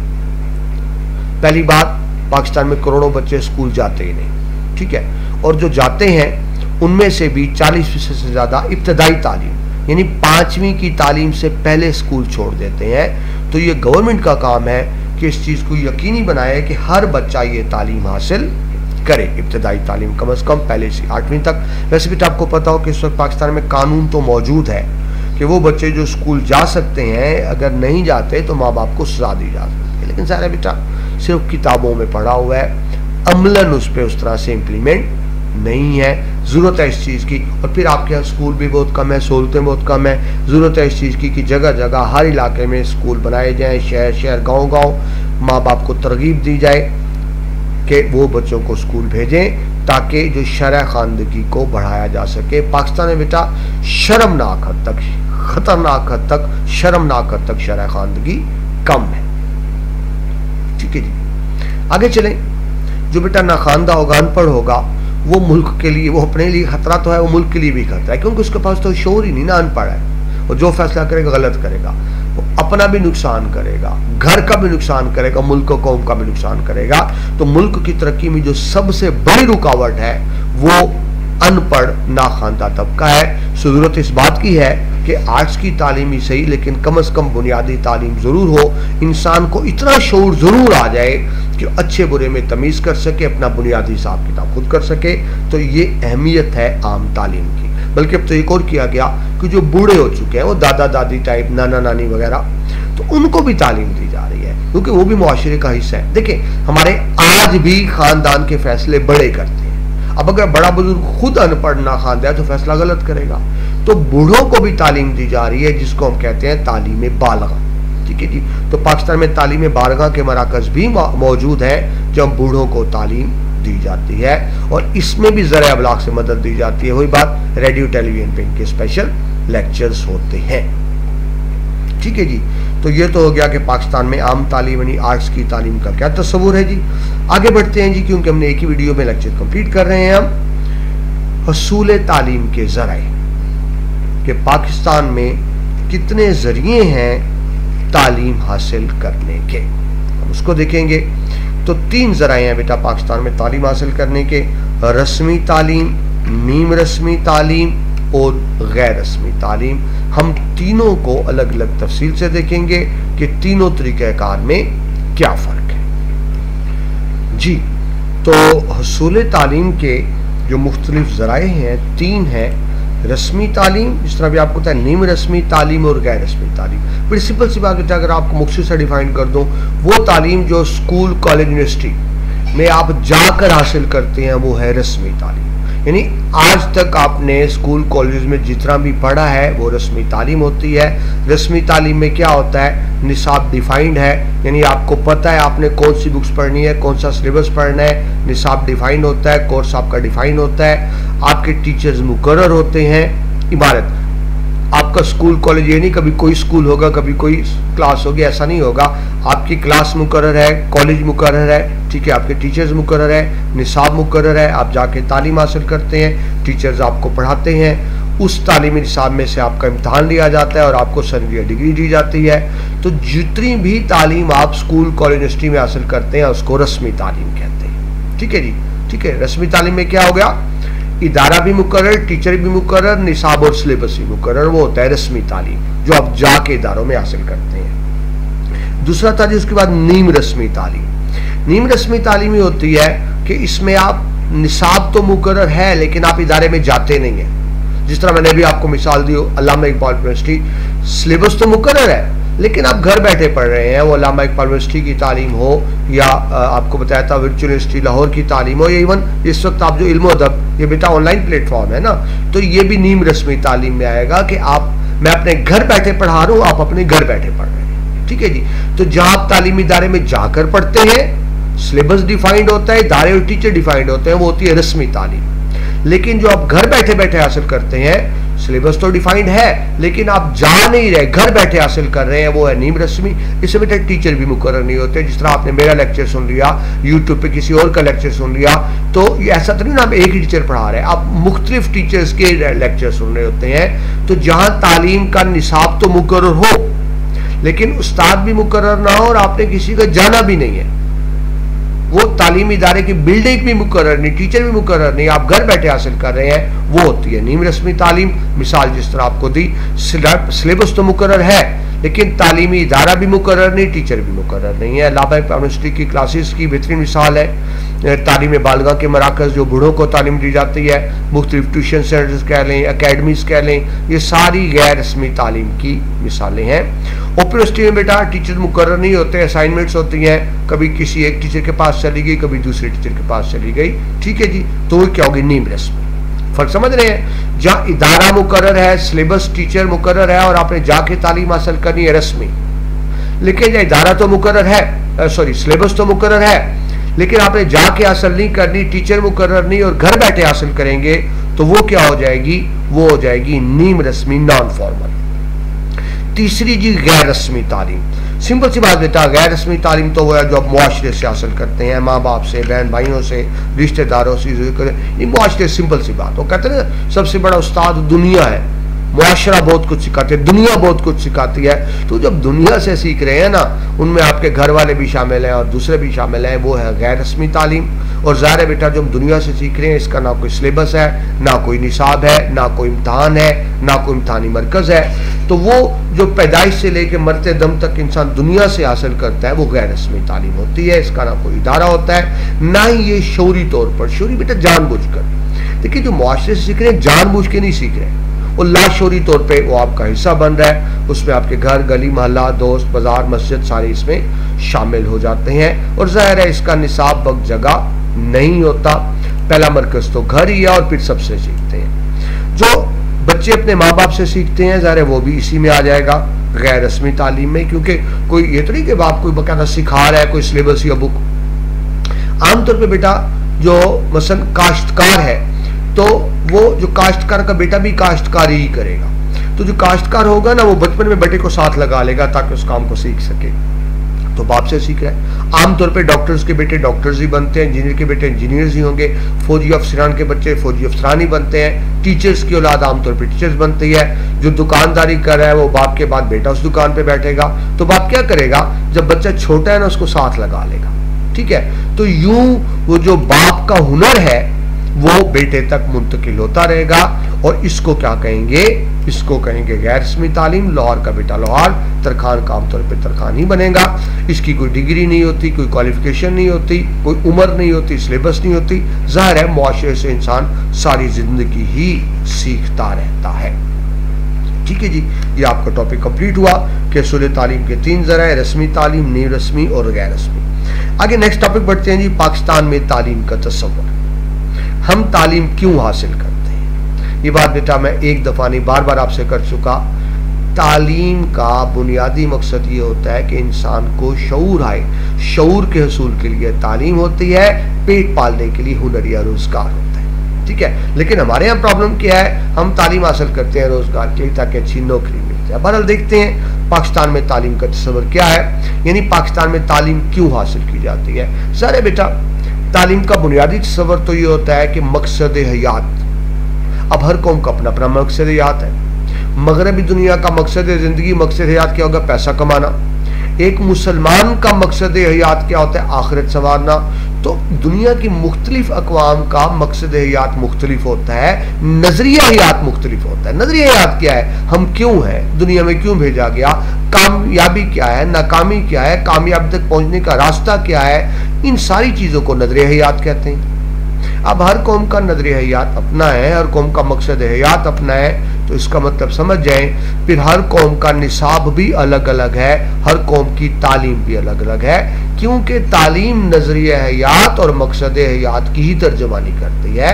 और हमने बड़ी तफसील से पढ़ चुके हैं, तालीम के जरिए एक नस्ल की सकाफत को, अच्छी रिवायात को, आदात को, सीखे हुए इल्म को अगली नस्ल तक मुंतकिल किया जाता है। लिहाजा मुख्तलिफ मुआशरों में तालीम का तस्वर मुख्तलिफ होगा, एक नहीं होगा। ठीक है जी। तो ज़ाहिर है मगरबी मुआशरों में तालीम का तस्वर कुछ और होगा, ठीक है, इस्लामी मुआशरे में कुछ और होगा। अगर बेटा पाकिस्तान की बात करें तो पाकिस्तान नजरियाती मुल्क है जो एक नजरिए की बुनियाद पर वजूद में आया था। तो हमारे यहाँ तालीम का मकसद क्या होगा कि स्टूडेंट को इस तरह तालीम दी जाए कि उसको पढ़ने के बाद, तालीम हासिल करने के बाद, तकमील के बाद वो अच्छा मुसलमान बने और अच्छा पाकिस्तानी बने, नेक और सालिया बने। इस तरह का नेक बने कि अल्लाह की रज़ा के मुताबिक ज़िंदगी गुजारे, वो हर काम करे जिससे उसे अल्लाह की कुर्ब हासिल हो, हर उस काम से बचे जिससे अल्लाह नाराज़ हो। तो पाकिस्तान की बात करें तो यही मकसद तालीम हो सकता है, अच्छा मुसलमान बनाना, नेक बनाना, अच्छा पाकिस्तानी बनाना। यही वजह बेटा जब हम इस्लामी मुआशरे की बात करेंगे तो फिर तालीम का बुनियादी फोकस किस पे रहेगा? कुरान और सुन्नत पर, क्योंकि हमारे लिए बेटा बेसिक मंबा जो सोर्स है वो तो कुरान और सुन्नत ही है, यानी हमारा निसाब कुरान और सुन्नत के ऐन मुताबिक होना चाहिए। ठीक है जी।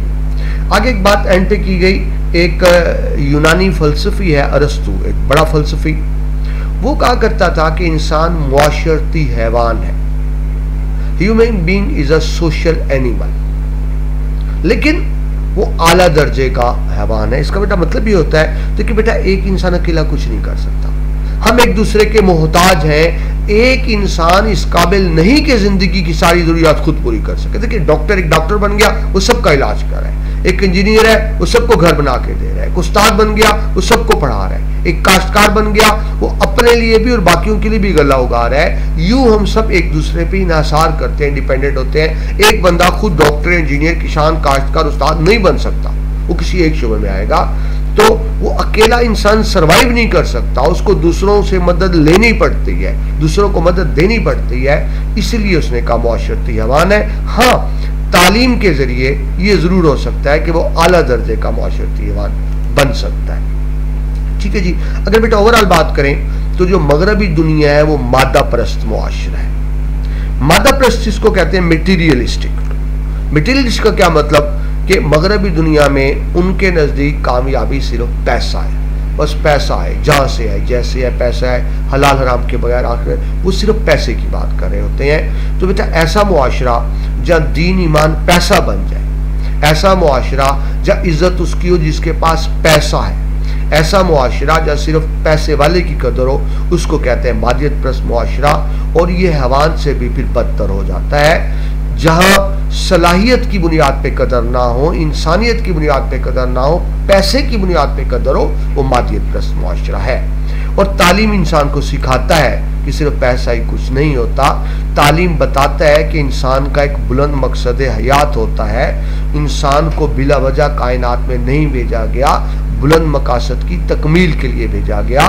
तालीम बेटा बजाता खुद मकसद नहीं है, तालीम जिंदगी के बुनियादी मकसद के हसूल का एक जरिया है। ठीक है। सो अगर निज़ाम तालीम बेहतर होगा तो हम मकासद को हासिल कर पाएंगे, निज़ाम तालीम नाकिस होगा तो फिर क्या होगा, हम उन मकासद को हासिल नहीं कर पाएंगे। ठीक है जी।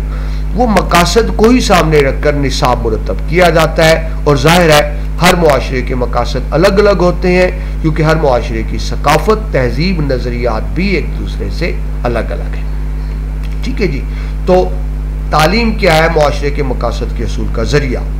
अब यहाँ हम देखेंगे पाकिस्तान के तालीमी मसाइल। मुझे क्या बेटा, ये हकीकत है कि पाकिस्तान का निसाब तालीम नाकाम है, यानी होना तो ये चाहिए इस निसाब से जो पढ़ कर निकले वो अच्छा मुसलमान और अच्छा पाकिस्तानी बने, लेकिन ऐसा नहीं है। और अगर कोई अच्छा इंसान बन गया है तो उसकी वजह उसके वालिदैन की तरबियत होगी, घर का माहौल होगा, साजा की तरबियत होगी। निसाब तालीम का मेरा नहीं ख्याल कोई किरदार है। हमारे निसाब तालीम में ये अहलियत नहीं है कि वो अच्छा इंसान बना सके। तो क्या क्या मसाइल है? हमारा निसाब तालीम क्यों नाकाम है, तो हम देखते हैं मसाइल क्या हैं, और फिर ये भी देखेंगे जब बेटा आपको मसाइल का पता चल जाएगा तो फिर मसाइल के हल का भी पता चल जाएगा। ठीक है जी। तो नेक्स्ट टॉपिक पाकिस्तान में तालीमी मसाइल।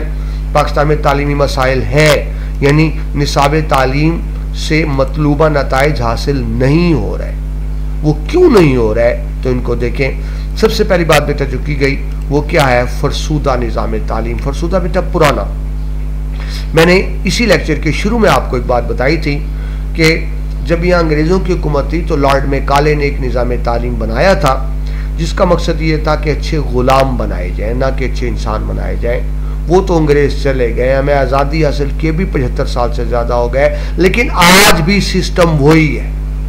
हमने अंग्रेज़ों के बनाए हुए इस निज़ाम तालीम को तब्दील नहीं किया। रिजल्ट क्या है, हम आज भी तालीम इसलिए हासिल नहीं करते कि अच्छे इंसान बने, इसलिए हासिल करते हैं हमें अच्छी नौकरी मिले। यानी वो गुलामाना ज़हनियत अभी तक बाकी है, क्योंकि निज़ाम तालीम वही है ना। जब तक निज़ाम तालीम नहीं बदलेगा, सोच भी नहीं बदलेगी, ज़हनियत भी नहीं बदलेगी। तो हमें ये करना चाहिए था, पाकिस्तान बनते ही निज़ाम तालीम को तब्दील करते, इस्लामी तकाज़ों से हम आहंग करते। बदकिस्मती से ऐसा नहीं हो सका, तो अब भी करना चाहिए, लेकिन बदकिस्मती क्या, अब भी इस तरफ तवज्जो नहीं है। यानी तालीम हुकूमत की तरजीहात में शामिल ही नहीं है। दूसरा देखें जी, नजरियाती असास का फुकदान कमी, lack of ideological basis.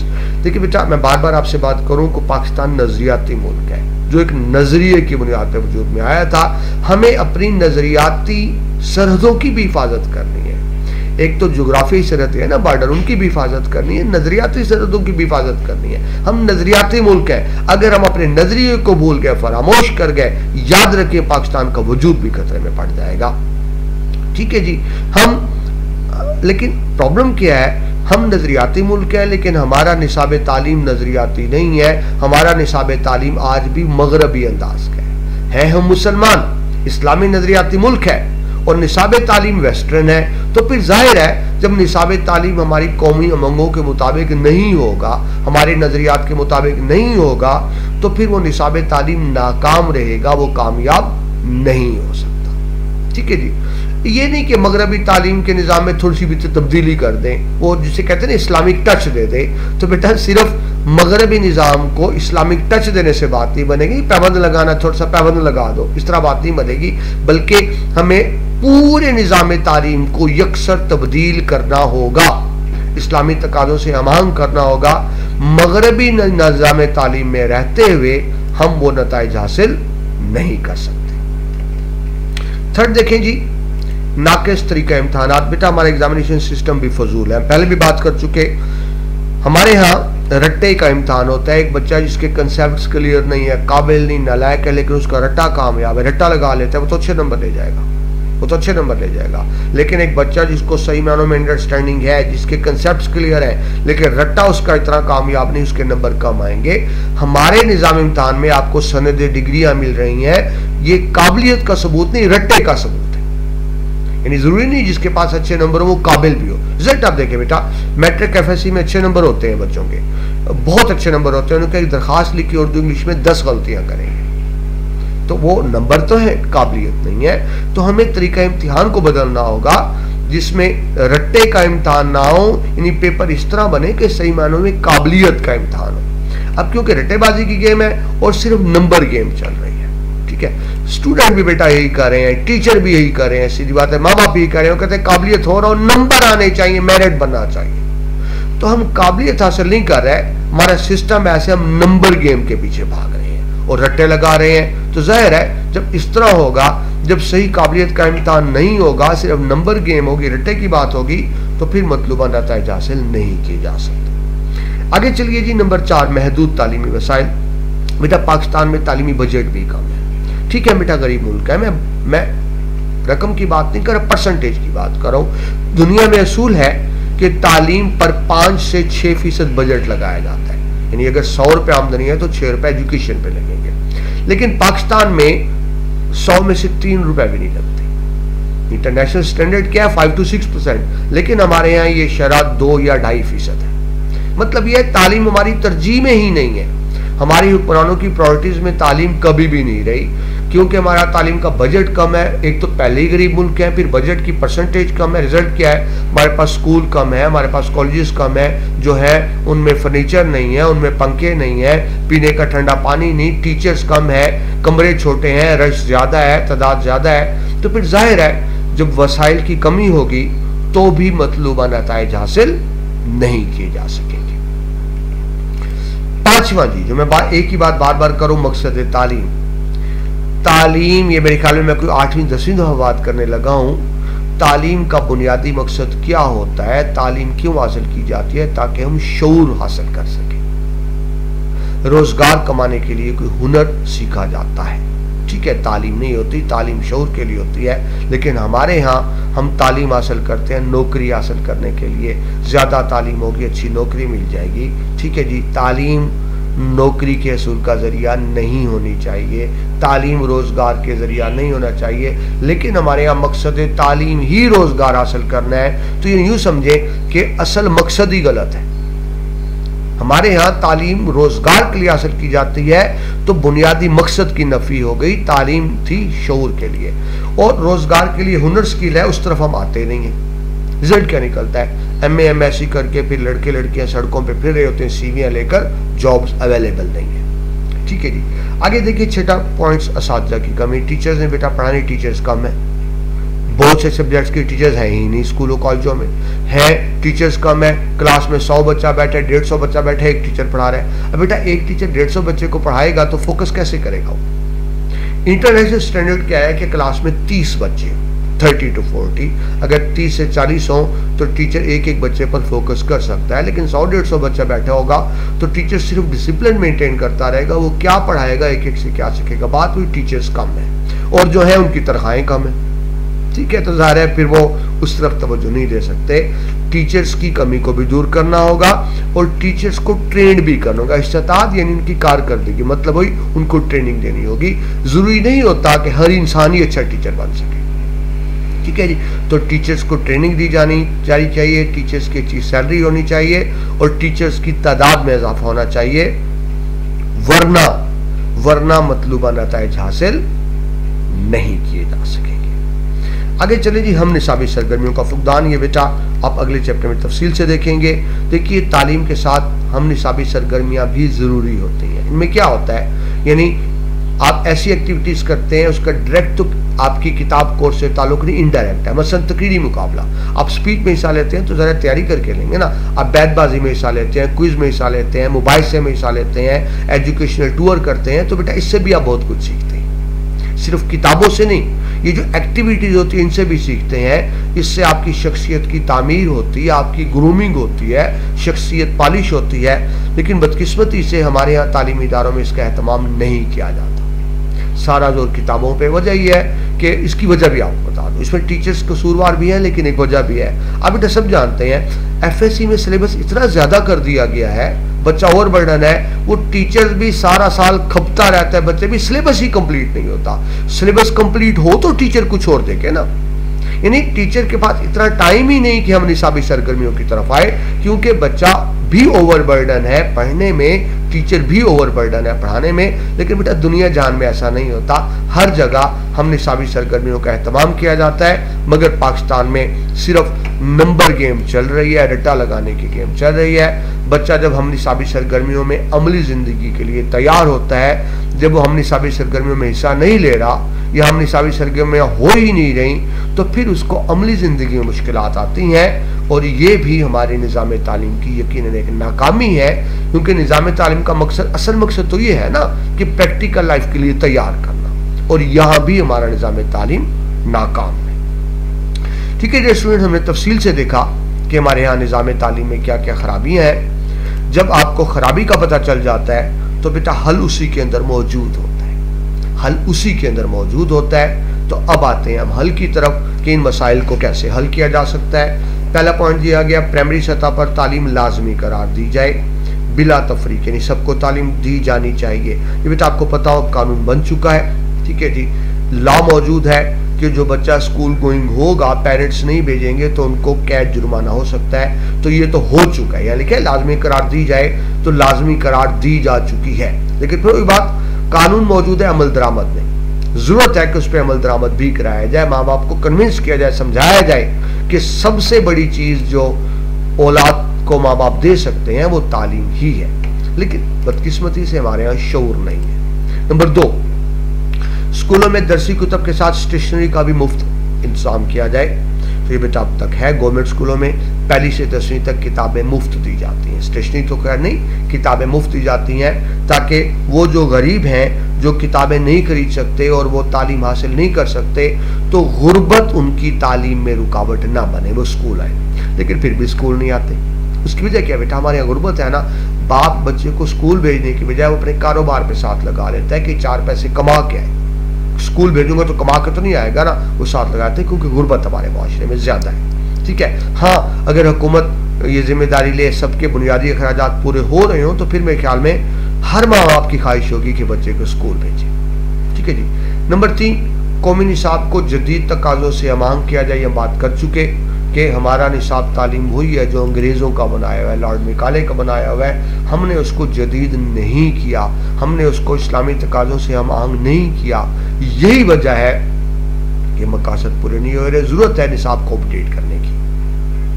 Number 4, तालीमी इदारों को ज़रूरी वसाइल फराहम कीजिए। सोर्सेज, वही बात, गरीब मुल्क के पैसा ही नहीं है, हुकूमत के पास हर काम के लिए पैसा है, तालीम के लिए पैसा नहीं है। जब तालीम में पैसा लगाएंगे, फिर नए स्कूल बनेंगे, कॉलेज बनेंगे, बिल्डिंग्स बनेंगी, टीचर्स आएंगे, लैब्स में आएंगी, तो क्वालिटी बेहतर होगी। लेकिन बदकिस्मती से हमारे यहाँ वो कहते हैं ना, प्रेफरेंस है ही नहीं तालीम। आगे जी, नंबर 5, टीचर्स ट्रेनिंग की तवज्जो दी जाए। सब्जेक्ट स्पेशलिस्ट हो। हमारे यहाँ आज स्कूलों में क्या होता है, जो एक टीचर है वही उर्दू पढ़ा रहे हैं, इंग्लिश, इस्लामियात, पाक सब कुछ पढ़ा रहे हैं, साइंस का टीचर वही फिजिक्स भी पढ़ा रहे हैं, केमिस्ट्री भी, मैथ भी, बायोलॉजी भी, सब कुछ वही कुछ पढ़ा रहा है। टीचर्स है ही नहीं, कम है। तो टीचर्स की तादाद पूरी की जाए और सब्जेक्ट स्पेशलिस्ट हो, यानी एक टीचर अपना ही सब्जेक्ट पढ़ाए। और जो टीचर्स मौजूद हैं पहले से सीनियर, उनको रिफ्रेशर कोर्स कराए जाए। रिफ्रेशर कोर्स का मतलब ये होता है कि देखिए, टीचर ने एक बार ट्रेनिंग कर ली, लेकिन नए नए कंसेप्ट सामने आते हैं तालीम में, तो यानी उसकी वो जो कोर्स है उसको अपडेट करना, रिफ्रेश करना। ठीक है जी। साइंस टेक्नोलॉजी की तरफ खुसूसी तवज्जो दिया है बेटा।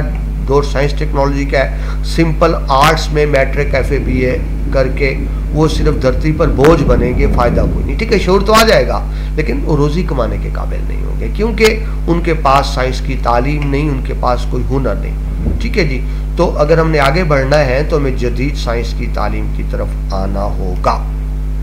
7वां आखिरी पॉइंट जी, तालीमी इदारों में खेल के मैदान होने चाहिए। वो कहते हैं ना, सेहतमंद जिस्म में ही सेहतमंद दिमाग होता है। हमारे यहाँ खासतौर पर प्राइवेट स्कूल कॉलेज तो इस तरह मुर्गी खाने के जड़ पे नहीं होते, छोटे छोटे बस बच्चे घुसे रहते हैं, उनको उनके पास एक्टिविटी है ही नहीं। हाँ, गवर्नमेंट स्कूलों कॉलेजों में खुले मैदान होते हैं, लेकिन वहाँ तालीम का मयार अच्छा नहीं है, तो बच्चे प्राइवेट में आते हैं, वहाँ ग्राउंड्स नहीं। किस चीज़ को नहीं जरूरत इस चीज़ की है कि गवर्नमेंट हो, प्राइवेट इदारे हो, खुले ग्राउंड्स हों। आपको पता है गवर्नमेंट स्कूल तो 10 मरले और 20 मरले, केनाल में भी कमरे बना के स्कूल, वहाँ प्ले ग्राउंड कहाँ आएगा? वहाँ तो बच्चों की एक कंटीन होगी जहाँ बच्चे बाजारी चीज़ें खा के और बीमार होंगे। ठीक है, तो ज़रूरत इस चीज़ की है कि उनको तफरीह की सहूलियात भी हासिल हों, ताकि वो जिस्मानी तौर पे सेहतमंद हो। जिस्मानी तौर पे सेहतमंद होंगे तो दिमागी तौर पर भी सेहतमंद होंगे।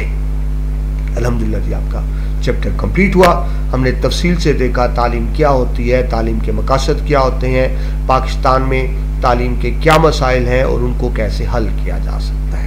एंड पे जी हम आते हैं एक्सरसाइज की तरफ। पहला सवाल था जी, अंग्रेजी लफ्ज़ एजुकेशन का मायने है क्या? नशोनुमा करना, बढ़ोतरी, ग्रोथ। ठीक है जी। दूसरा, पाकिस्तान में तालीम के कितने मदारिज हैं? पाकिस्तान में तालीम के 4 मदारिज हैं। अक्सर आ जाता है, आपको पता हो। एक आपने क्या पढ़ा?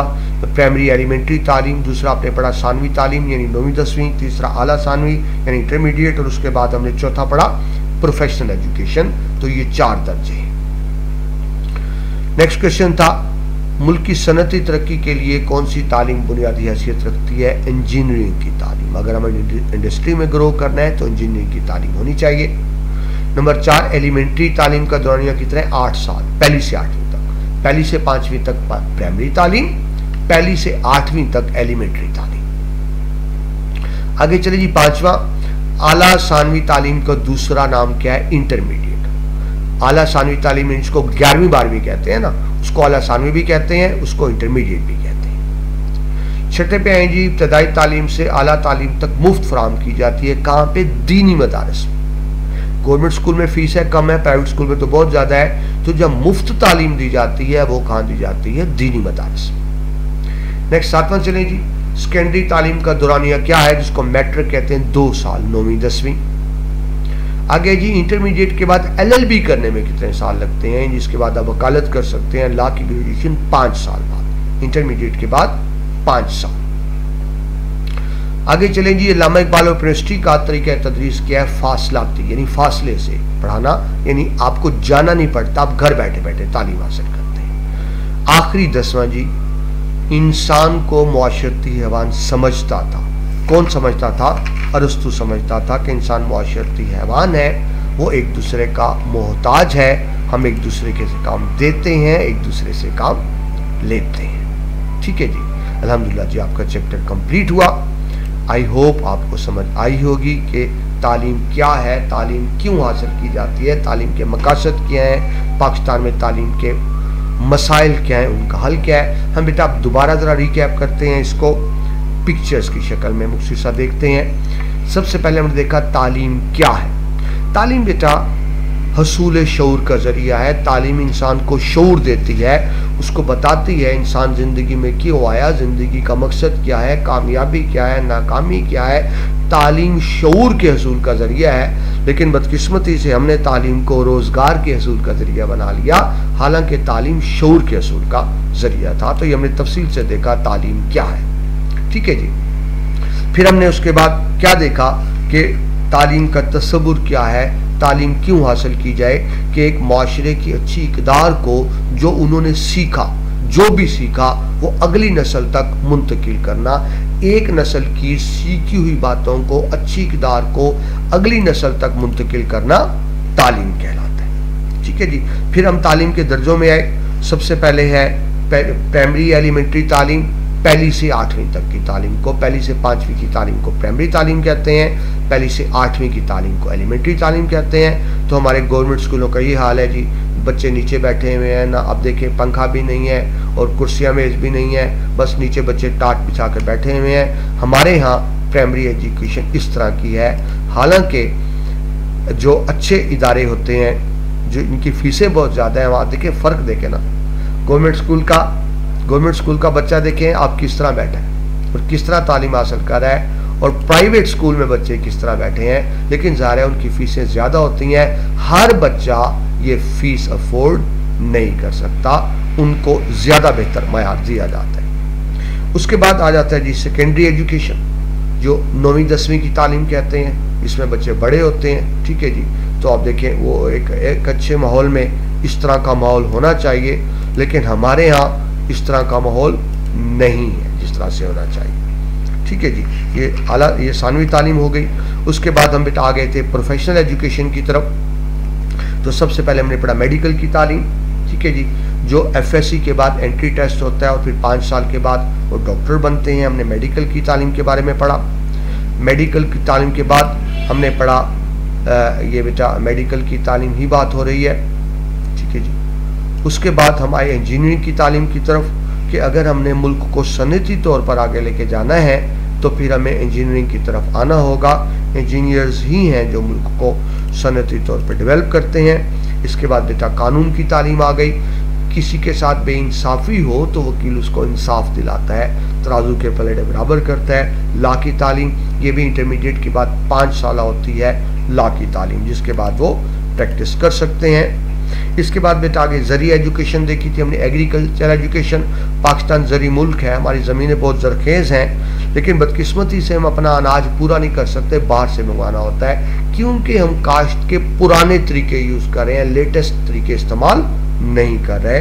तो अगर ज़री तालीम आम हो, हमारे पास ज़री इंजीनियर्स हों, तो फिर हम काश्त के बेहतर तरीके अपना सकते हैं ताकि हम ज़र मुबादला बचा सकें, बाहर से चीज़ ना मंगवानी पड़े। इसके बाद नेक्स्ट हमने देखी थी बिजनेस और कॉमर्स की तालीम, कि जिन्होंने आगे बिजनेस में जाना है वो वही तालीम हासिल करते हैं जो आगे उनको अमली ज़िंदगी में प्रैक्टिकल बिजनेस में भी फ़ायदा दे रही हो।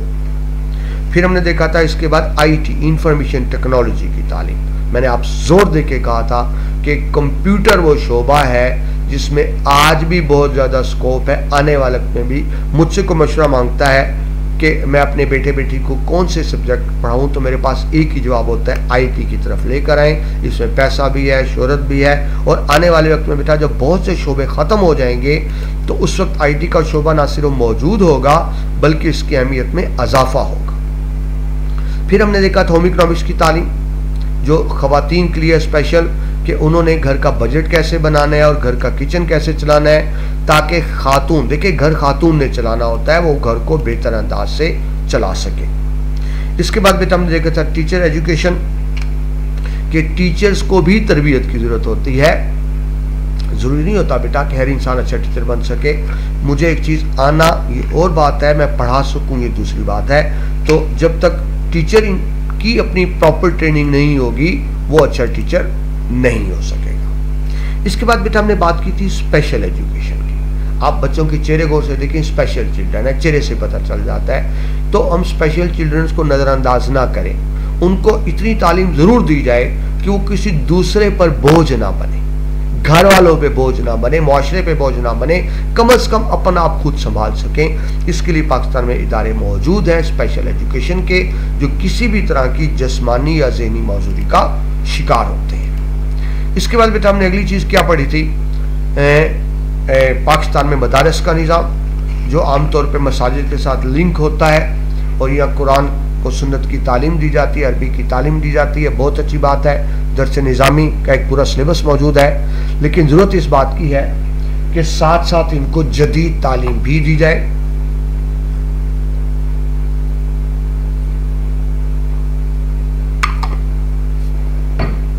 ताकि वो मदारस में 5-7 साल लगाने के बाद खुद भी इस काबिल हो सकें कि अपना अच्छा रोज़गार कमा सकें। ठीक है जी, ये बात हो गई थी। इसके बाद हमने बात की थी फासलाती निज़ाम तालीम की, घर बैठे पढ़ना, जिसको आप ई लर्निंग भी कहते हैं, यानी अब घर बैठे कंप्यूटर पे पढ़ रहे हैं। तो जो हमने फासलाती निज़ाम, यानी आप इदारे में जाए बगैर घर बैठ के तालीम हासिल करते हैं, वो फासलाती निज़ाम कहेंगे। इसमें हमने क्या पढ़ा था, अल्लामा इकबाल यूनिवर्सिटी की आप घर बैठे बैठे मशक़ें हासिल करते हैं। इनका दफ्तर इस्लामाबाद में है, लेकिन पूरे पाकिस्तान में लाखों तलबा हैं जो यहाँ से तालीम हासिल कर रहे हैं। ठीक है जी, और बेटा आपका अपना प्लेटफॉर्म इल्म और अदब जिस वक्त इस वक्त पढ़ रहे हैं, तो ये भी एक मिसाल है फासलाती निज़ाम तालीम की। मैं बेटा कोशिश करता हूँ अपना बेस्ट देने की आपको, ताकि आपके लिए बेहतर से बेहतर काम कर सकूँ, और आप घर बैठे तालीम हासिल कर रहे हैं, तो ये आपका अपना प्लेटफॉर्म इल्म और अदब, ये भी फासलाती निज़ाम तालीम की एक मिसाल है। ठीक है, आपका ये चैप्टर कंप्लीट हुआ जी, 5वां चैप्टर पाकिस्तान का निज़ाम तालीम। मैंने बेटा कोशिश की है कि तस्वीरात को वजाहत से पेश कर सकूं और एक ही वीडियो के अंदर आपका पूरा का पूरा चैप्टर कवर कर सकूं। वैसे मैं बार बार बता रहा हूं, हर टॉपिक की डिटेल वीडियोस भी मौजूद हैं। ठीक है जी, लेकिन अब मैंने एंड पे कोशिश किया है कि एक ही वीडियो में पूरा चैप्टर कवर हो जाए, क्योंकि इम्तिहान करीब है, आप एक ही वीडियो में पूरे चैप्टर्स का रिव्यू ले सकें। अगर बेटा आपको ये लेक्चर से फ़ायदा हो रहा है, मेरी मेहनत आपको फ़ायदा दे रही है, तो प्लीज़ मुझे दुआओं में याद रखें अपनी, मैं मोहताज हूँ आपकी दुआओं का। और साथ ही बेटा आप अपने चैनल इल्म और अदब को प्रमोट करें, जिस तरह आपने सीखा है, यह आपका फ़र्ज़ बनता है, इखलाकी फ़र्ज़ बनता है कि इसको आगे प्रमोट करें, ताकि दूसरे बच्चे भी इस चैनल से फ़ायदा उठा सकें। मैं आपकी कामयाबी के लिए दुआ गो हूँ, अल्लाह ताला आपको ज़िंदगी के हर मैदान में कामयाब करे। आगे इंशाअल्लाह अगली वीडियो में आपसे दोबारा मुलाकात होती है। अपना बहुत सा ख्याल रखिएगा। अल्लाह हाफ़िज़।